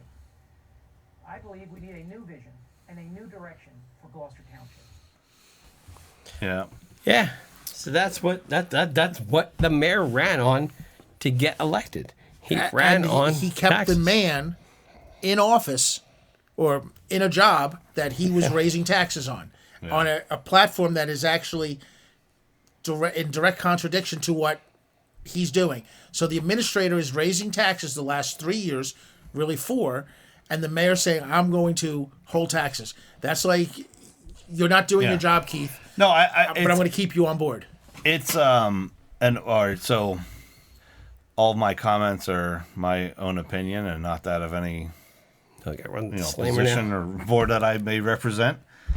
But it is amazing though how much, like, after you get into a position of understanding how that all works, that business administrator position, how powerful that is, of how many decisions are made at that level, that you're not privy to all the decision making like scenarios, and you're just supposed to vote on that. It's amazing. And that the amount of power that position holds as a non-elected position, that's just a appointed or hired position, a bureaucrat, it's mind-boggling how many millions of dollars are spent in a town by people that are in that position. And then I believe the amount of power that Tom Caris has in Gloucester Township, because I believe multiple you guys did positions. He holds multiple positions, and I believe you did a podcast where, Tom Caris is in charge of, the ordering, the purchase ordering, and the budgeting for that. Yeah. So then there's no checks and balances on right. that. Where are the checks and balances if you're the guy? I believe you guys did a podcast where, he's supposed to meet with the division head, but he's his own division also head. the guy he so meets does he with, talk yes. to himself in his office and go, what do we think about purchasing this item? Yeah. We're making fun of it, but That's in reality, what's going on. There are no checks and balances for him. Now, so again, I'll go back to, he doesn't suck at his job at all. He does his job a little too well, because he can hit whatever number, as you said, his marching orders are. Yeah. He can hit whatever number you need to hit. And this goes back to the accounting. You can make any number look good. Exactly. From that perspective. And he does his job very well. But how dare you question him, or how dare you question anybody on council? And that's where it goes to the point of what I was saying before, is they're all, not that they're all, I go lumping everybody, but people are good people, right? You can be a good person, but what you did is not in line with what we said. It's to your point of being questioned. That's where it's like, you've proven to us over and over. And when I say you, it's really only the people that are speaking. Like I'm trying not to lump all of council into this because of, again, listening to what I was saying and making everybody kind of seem the same. But it's when someone like Tom Caris is basically giving you an attitude back and saying, well, if you had emailed me this, well, it's not our job to email you this ahead of time. There's no requirements for us to email you ahead of time. It's on the agenda, and you as the business administrator making this decision are the one that's supposed to come to this meeting prepared for me to ask this question, not the other way around. I shouldn't have to ask you this ahead of time. So those type of things are what make us as residents get, what did he say? Coming in hot. That's what we come in hot about, because you literally don't have the answers to the questions that should be asked by any one of the people that are representing us. So you can still be a good person. You can still have good intentions. But when you don't, represent us by answering a question or acknowledging that it was not a good question, but a valid question. These are valid questions that we're asking. What's going on here? Oh, all right. I didn't. Just anyway, back up here. I started just going off on a tangent. So, all right. Play the next clip.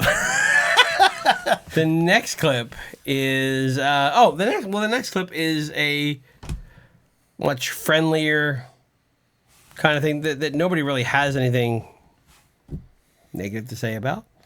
The chief would like to. The toy drive. The toy drive. Let's talk about the toy drive. Chief Harkins. Just want to remind everybody, we're starting our Stuff the Truck event. You can see the toys that are accumulating as part of the mayor's toy drive. We'll be collecting, let all the residents know they can drop off a toy at any time to the watch desk when an officer's working. We'll fill the car up out front. It's illuminated out front. And all those toys up until December 14th will be transferred over as part of the mayor's annual toy drive, which is a great event. Yeah, that's awesome. So to follow up with that, another good event that the township does is Shop with a Cop this time of year. Yeah. Okay, where they take children. Yeah. They'll go into Target and they'll shop with a cop. And the kid gets whatever he wants, up and down the aisles. Yeah. And it's a wonderful event. It's for, families that can't afford Christmas. Mm-hmm. Yeah. And it's a wonderful event. And the stories that come out of there, just are amazing. Heart-wrenching. You know, some are heart wrenching, but some, like last year, I heard from one of the police officers that the kid that he was at was going up and getting stuff for his little sister. Yeah. Because his little sister didn't win. And here's a kid who's 12 years old shopping for his baby sister instead of going to a video game aisle and saying, I want this, this, and this. And it's just amazing. Like, you know, people hear it, you know, shop with a cop. Oh my God, how dare we do that? But these kids aren't looking to, you know, grab the latest and greatest, you know, PlayStation 5. They're looking for, you know what, my mom needs this, my dad needs this. Yeah. You know, it's about family, and it's a wonderful time. And I don't think the township gets enough credit for doing things like that. But it's, you know, and it's very, I don't want to say secretive, but it's not hyped up a lot because. But Sam, that's not that they don't hype it up, but that's the thing is, when you do good things, you're not seeking recognition for it. You know what I mean? So I feel like that program, while it's excellent, they're not looking for the recognition that they should get, like you're saying. Yeah, because here. I've never heard of it. You never heard of the Shop with the No, Cop? I've never heard of it. It's a great program. Anyway, but when you're if doing they- good things like that, you're not doing it to get the No, I recognition. understand that, but what I mean by hyping it up is not to say, "Hey, look at us, look what we're doing. We're doing this wonderful thing," but maybe advertise it a little more that we have a Shop with a Cop, because maybe there's somebody out there that says, "Well, wait a minute," instead of only. I don't know how many kids they do or how they pick the kids, but instead of having, let's just say 12 It could kids, be a bigger, you know, better maybe program, we do you're 20 saying? kids Yeah. because you know, like I don't know how they pick the kids, and I'm not saying they're doing it wrong, you know, but maybe there's somebody out there. The Eagles get a hold of it. The Make-A-Wish Foundation gets a hold of something like this and can grow it into something more. Yeah, You know, things like that, because like as Joe said, Joe's never heard of it, and Joe's been a resident here for 10 years, 7 years, 7 years, and he's never heard of it. I never heard of it in my first 5. Yeah. And then I was like, oh, what's this? Oh my God, that's a wonderful thing. Well, it's amazing. There's a program that the C.W. Lewis School does there's like a school store, I should say, and it's put on by one particular teacher who does this program in the schools, where she has a this thing just fell down. It's like a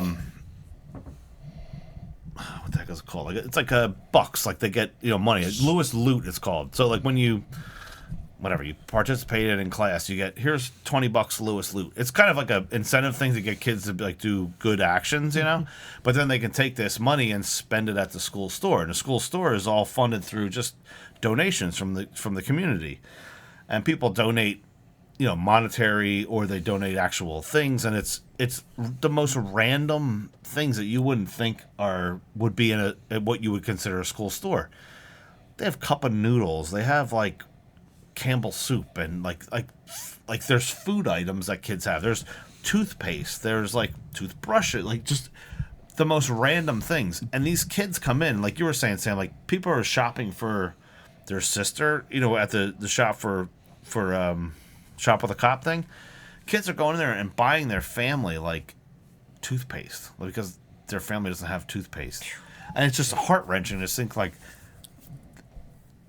we are all privileged enough to have these things, and there are literally kids out there that they're spending their money in the school store to get necessities. Like these are like like sanitary napkins for their mother at home. Like this is things that shouldn't have to be provided, but the school is the place that these kids are going to go get these these different things. And there's a lot of need in our community here that I don't think people recognize how much need there actually is, and when you get involved, like the council is, like where we're saying that they are involved, there are a lot of those different stories that those people will hear over just a regular citizen, and I guess you can't discount like what they actually do and things like that.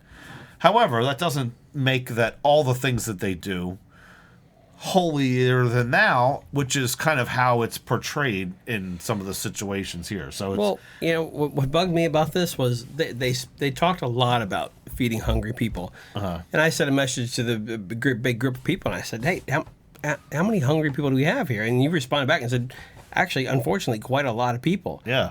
And it's not really all that well known that we have hungry people, and we've got some council members that go out and help a couple people, but there's a lot more people that need help, and it's a shame that it's not that well known, because to me, and probably to all my neighbors, we don't know about this stuff. Right. And we're charitable people, but we don't know that there is that need in town. Well, it kind of goes to the point of, I will probably get at that on the next podcast that we do. When you don't advertise that's, so there's a stigma, I guess, that comes with acknowledging that need, that you don't want to like advertise, right? But in reality, it's there, so you are also addressing it. So it's like it's kind of a double-edged sword, right? Like you can't say you're helping all these people. We have so many that we're helping, because then that makes the value that you're trying to portray of this great premier community not real. You know what I mean? Like, does that make sense? Like what I'm saying there? Well, what's the mayor always say? Gloucester Township, a great place to work, live, and play. Yeah. All right. Now, if we all of a sudden say, well, and I'm making this number up, but if we say that we have 10% of the people are homeless, right, that are living in Gloucester Township, that doesn't make it a great place to work, live, and play. Now, all of a sudden, it doesn't come back into that. Exactly. Right. If we have 15% are going hungry, right, then that becomes an issue. And all of a sudden, it's not a great place to. Why is it a great place to work, live, and play when 15%? And again, I'm making that number up, but I'm just using it to make a point. I understand your point. Well, why are they going hungry? What makes it such a great place to live, work, and play? Yeah. And I'm not saying, and again, I'm not saying that it's not. All right. My wife and I chose to raise our family here, and we've stayed here, 20 years. Yeah. We're going on 20 years. Next year will be 20. And so it is a great community, and I've seen it build up over time, and a lot of good things are happening. But when it comes to questioning council, it's like almost shunned upon. It's taboo. Yeah, you can't question. Yeah. I mean, I don't want to say that it's not a great place to work, live, and play, but at the same time, if my neighbors need help, I don't need you to blow smoke up my ass to tell me that it's a great place, and that everything's fine. Yeah. And that's kind of what I feel like right now is that apparently there's all these people that need food, and I don't think that anybody on the council knows about it. Other than the Rotary knows about it, because the Rotaries provide it. Yeah. Oh, you're gonna die over there. Fuck. But I'll have to edit that out of there. So. But anyway, we have. Damn it. Another council member decides he's going to really let us have it, or let the residents have it, and give his point of view on his exit. So Dan. 12. Yeah, Dan. Play that clip. Dan rages on us here. I don't know where are we at here? 12. Mr. Hutchison. So I was disappointed that not everybody stayed for our opportunity to speak. Seems that some people want to have their voice heard or want to participate up until this moment when council gets to say their piece. Sam, you bring up an issue that I struggle with. You do. One of, how should I respond to people who come up to that microphone? There are people here, Keith sits there with his daughter and doesn't really say very much at these council meetings, but I know he thinks a lot about them, okay? But then you have other people who come up here and all they do is attack. They attack Tom, they attack Orlando, pretty much council as a whole. They insinuate certain things and they just downright talk down to us. What do you expect? Am I paid? Am I asked by the voters in this town to sit up here and take punches constantly? I disagree. Sam, I'm not that person. I'm going to hit you back. Okay? If you come up here and you attack one of the people up here on council and you make remarks that show that you haven't done your due diligence and you're going to insinuate that we're the bad guys up here, well, guess what? We're going to come back at you, okay?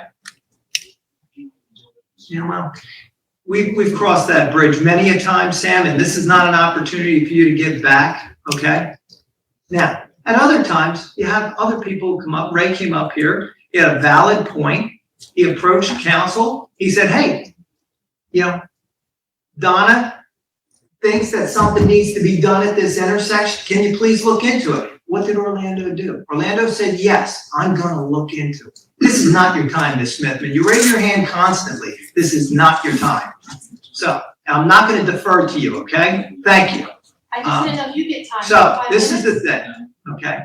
If you're going to come up here and you're going to treat us with respect, I promise you, you're going to get respect back. But if you come up here and you're going to agitate everybody, you're going to pick at Tom, you're going to pick at everybody else on this council, you're going to get it back. Okay?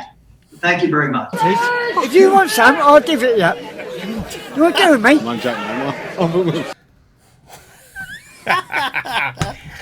If you want some, Sam, Dan's going to give it to you. Well, you know, he asked that question of, do I get paid to sit here and be criticized? Actually, yeah. Pretty much. The short answer is yes, and what you don't hear is me, you know, shaking my head going yes, and he goes, well, that's not me. I'm going to hit back, and you know, when I go up, it's not like I'm going up there, as Orlando says, hot. All right, I'm going up there asking a question that I'm confused about, or that I need clarification on, or you know, there's an issue with the taxes. There's an issue with spending. There's, you know, and if it's, he says that I'm not treating them with respect. Where am I not treating them with respect? In any of the clips, do I yell at Tom? You know, maybe I'll talk back to him if he says something and interrupts me. But I'm not going up there calling him a jerk, telling him he's, you know, I may call him a liar, saying that, well, that's not what you've said in the past, and proven that. But that's not showing respect. I'm not like, hey, doofus in the white shirt sitting there next to Orlando. Never said that. So for him to come out and say that I'm attacking him goes to our point again. I'm asking questions. Well, it's any question is that's considered against them. An attack, and that's the problem. Because look at the example that he said. Well, Ray came up and said there's a problem with this intersection. Well, that's an easy fix. Oh, what flavor's your favorite ice cream? You know, it's vanilla. You know, when I said traffic years light. ago I needed a sign that said, you know, no outlet for the cul-de-sac, that was an easy fix. Sure, Mr. Sweet will put that right away. Right. Up there. We have your vote, Mr. Sweet? Yeah. Thank you. But ask about why we've barred for a roof 4 times, and I get crickets, and then I'm attacking them because they're not doing the right in their eyes. I'm attacking them because I'm asking a question of why are we borrowing for a roof 4 times and paying for interest on that roof? Well, which I think you're is a not a legitimate good question. person, Sam, so Carolyn Grace is going to remind you how. Well, it's an interesting point, too, that before we kick to that clip was that Dan has had it with the people of GT. And he lets them have it. He tells them, we're going to give it back to you. He's got, 2 meetings left? So, he can say whatever he wants. He's going to move on to Assembly, and hopefully he's got thicker skin in Assembly because, now he gets to screw up more than just Gloucester Township. But why is it a secret what Dan Hutchinson's last meeting is? Like Ray Palidoro asked him point blank, when is your last meeting, Mr. Hutch? Oh, I'll tell you later. Why is it a secret? Like, isn't his last meeting the last council meeting of the year? Imagine, Is it a secret? I mean, now we're going to have a council seat that's going to be vacated. Yeah. So how is that seat going to be? Please don't tell me you're going to go interview for this now. Again. I'm not saying. I never say never. Oh, my God. If you go on video again. But the question is, why is it a secret? Right. When his last thing. I mean, the bottom line, whether I decide to go for it again or not, Right. why is it a secret? Because maybe there's somebody out there listening who wants to go for it and say, you know what, I can be a council. But also, I've heard that there might have to be a special election for that, which would be interesting. Where will we find that out? Because since he's leaving mid-year, he's not resigning. He's actually won an election. I've heard rumors that there could be a special election for that. I've heard that too. And I wonder how many people are going to trip over each other to try to get this seat now. So many of us are very tired that we don't have to worry about this anymore. So there's like 2 people I can think of that have not retired yet. Yeah. I don't even know who those 2 are, but all right, I think it's basically between like Tim Pfeffer, Sam Sweet. That's it. It's the only people that haven't retired yet. The Pfeffer officially, Sweet have officially. Yeah, the rest of us have officially said, look, we've tried multiple times. Y'all didn't want us. So, but there is something. And when we were grabbing dinner earlier, it just the thought, I was like, special election. It's just, there's something different about it. And I'm like, well, I haven't tried. What, it appeal to you? I'm like, I haven't tried that yet. Oh my God. All right. It's definitely going to lead to a divorce. So, and the sale of my house and an apartment and all that stuff. But I'm like, I haven't tried that yet. I won't. I definitely won't do it. So. All right.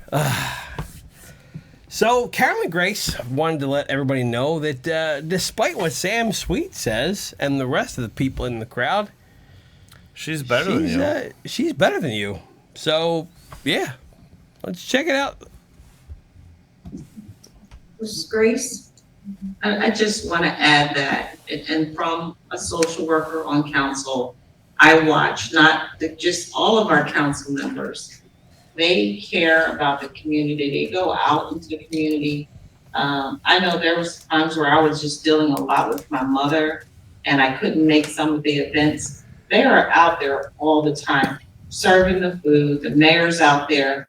They're not just doing that. They're listening to what people have to say and what people need.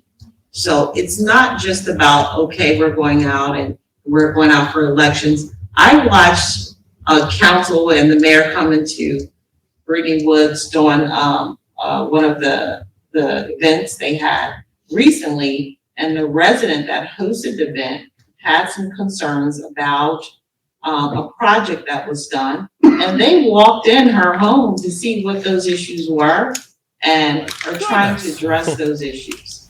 So it's not that you just don't know everything that each council member is doing for the community. And that breaks my heart a little bit when you come up here and say they don't do anything or we haven't done anything, when I see Helen's at every single event that is posted.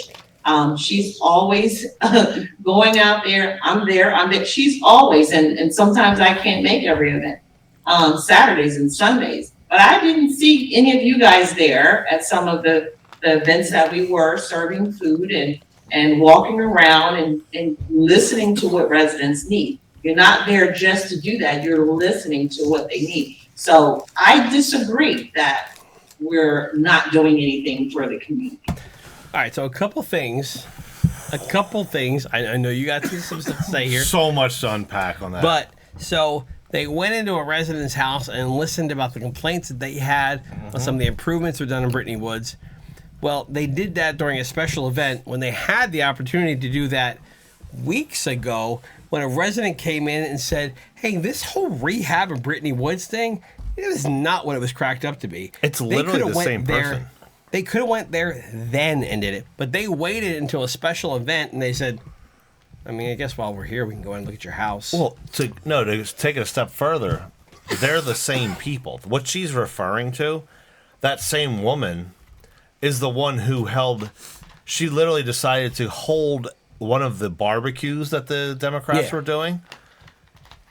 hold one of those barbecues so that she could get them there to have them as a captive audience here to say, hey, come inside my house so I can show you, because you did not respond to the whole thing. But it was portrayed in a whole nother way about that. But she's right. She's better than you. She didn't see any of you at that. She didn't see any of it because when they have these events where there's like these cookouts and these things for like the seniors and stuff like that. Look. Oh, you're not allowed there. People like myself and previous candidates have said, we'd love to come in and talk to you about what we'd like to do for your town. And all these organizations say, we're not political. We don't do any of that stuff. So we have never been allowed to get into any of those events. So when they come into these events and they do these things and they wonder why, hey, why does nobody else come in? They come in. We can't come in because we're not allowed to come in. We have tried to come in. Everybody that has run has tried to come in. We're not allowed to come in. Well, the other thing, too, that you're also forgetting here is I recall in 2021 when we ran, we didn't do this, but I believe that Joe D'Amico and his team went to Brittany Woods and started cleaning up, and then they were chastised for doing that. Right. Yeah. Yes. So now Carolyn Grace by the same person that's now saying, I didn't see you there. Well, I didn't see you there, but then they were chastised for showing up and trying to make a mockery of an event when they were there to help to clean out the community as well. Right. So you can't have it both ways, Miss Grace. I mean, if you're going to say, we didn't see you there, but then 2 years before, well, now we see you, but you're just making a mockery of it. You're here for you got shamed for being there. Right. Yeah. So at what point, and it goes back to, again, our point of they shame you if you're not with them. Right. And it's, so when I go back to we don't have a voice, it's 100% correct. We don't have a voice to be able to say, we disagree with what you're saying, because God forbid we disagree with them in any form whatsoever when it comes to anything. Yep. Yeah. And if I recall back to that event that the Republicans were ashamed about that, I talked to them. I talked to them about it because I ran with half of them. They showed up and did most of the work, and then some of those other folks came up. They took their own pictures for a little bit of work, but the Republicans that showed up at that time, they're guys that do blue collar work for a living. They came, they did it. Yeah. And they were kind of shamed for doing the majority of the work. So, whether you did it, you didn't do it, if you were there, like that's what she called you out for. I didn't see you there. Well, you know what, Miss Grace, I was giving out turkeys for Thanksgiving, and I don't recall seeing her there or any of the the people on council there. I'm not calling them them out for that. She wants to call out for that, but there's just random things. Like I went to get a smoothie a couple of months ago, and I got stopped outside, and the girl was like, look, for every $20 you give, you buy a kid a backpack. I'm like, I'll buy a couple of kids a backpack, and I paid for it. As I'm walking to my car, I go, man, that would have been a pretty cool thing that I could have fit. I could have taped for my campaign, because the mayor and his folks would have done that. But the fact that I just bought some kids some backpacks, they were like, how long are you going to be here? Hold on, I got my camera guy over here. Yeah, like that would have been something celebrated by, but I'm just a regular guy that's just like, I don't give a crap about the whatever position or publicity or whatever. I don't give a crap about winning or anything. But like, I wanted to help some kids out. So I did it, and I'm walking to my car, and I was like, you know what? Anybody I was running against would have recorded that and made that a public thing. Yeah. It just so the last clip is so Troxel rambled on after that about something incoherent, and that wasn't really worth. It's not worth mentioning. Wasn't worth taking a clip for. Tara Walters also spends apparently a lot of time feeding hungry families. She could probably hook up with Denise Coyne and actually feed some more hungry families if that's her thing. In Orlando, at some point though, we have to find common ground to like work together with somehow, or is that not even possible? Like, I don't know how we keep look, moving if forward. we weren't under all machine power and we were just a community, we could do so much more better. More betterer. That sounded awesome for 11:49 at night. So okay. But yeah, no, Orlando. Then he reminded us on his closing remarks that the people of Gloucester Township said yes to Mercado. They said yes to Mercado. Someone questioned me about fulfilling my responsibilities as the council president, and I said my record speaks for itself. And apparently the voters of Gloucester Township said yes to Mercado and agreed. See that? See how good he is? They said yes to Mercado. So, probably should have hung one of those signs on the back wall. Oh, yeah. They stole, actually, the Democratic Committee stole most of the, actually, they weren't even ours. They were the counties say no to Mercado signs. The Democratic Committee stole them and hung them up in their thing, which was theft, They were actually. a hot number, though. People were looking for those people things. really wanted those things. And but the majority of people said, indeed, yes to Mercado. So he wanted to let us know. Yep. Yeah, they... Or double the amount of time that we're probably allotted here, but... 2 hours and 6 minutes into this podcast. And that is your recap for the November 27th. Man, that was We have a couple things coming up. We have the parade starting. I think that's tomorrow. I'm not sure what day this is going to air, but I think it's Saturday the 2nd, right? December 2nd, the Blackwood Christmas Parade down Black. Yeah, we also have the tree lighting. Tree lighting is on December 9th. Harmony Show Choir will be performing as well. Yeah. And there's rides and, overall it's, a good experience. There's some carnival rides. I think a small Ferris wheel and some of the, I don't want to call it the baby rides, but the little kid rides. Yeah. With the horses or the bears that turn around. Where's that going to be? That's December 9th. That's Where going to at? be from Veterans Park, Yeah. 3:30 to... Okay. They call it the I think Christmas 3:30 to Village. 7:30, Right. and then they have a Christmas Village. Santa will be there. Pictures will be able to take with Santa. Cookies, hot chocolate. The Grinch makes an appearance as well. I'm sure council will be there feeding people. Yeah. Council will be there, and then the tree lighting ceremony. I think the tree is lit at 6:30. But Harmony Show Choir will be there like 3:30, singing festive tunes and getting everybody in the holiday spirit. All right, well, thank you, Sam, for coming on this Anytime. special podcast here. You were a big topic or a big contributor to content of the last I feel like meeting, we'll be so- seeing more of Sam Sweet coming coming to the next several council meetings, bro. So Yeah, I appreciate you coming budget on. time is always a hot topic for Sam. So Oh, yeah, that's when he comes in hot, baby. Comes in hot. he's look he's like Santa right now. He's making a list right now. Yep. And then in May, he's gonna come in hot again. He's gonna borrowing come in for hot it again twice, with it. maybe 3 times. Yeah. So look forward to seeing more of Sam at council meetings, and Yeah, we'll see you guys soon. we're gonna we'll see you guys on the Make sure you subscribe. hit the Inside like GT button. Talk podcast.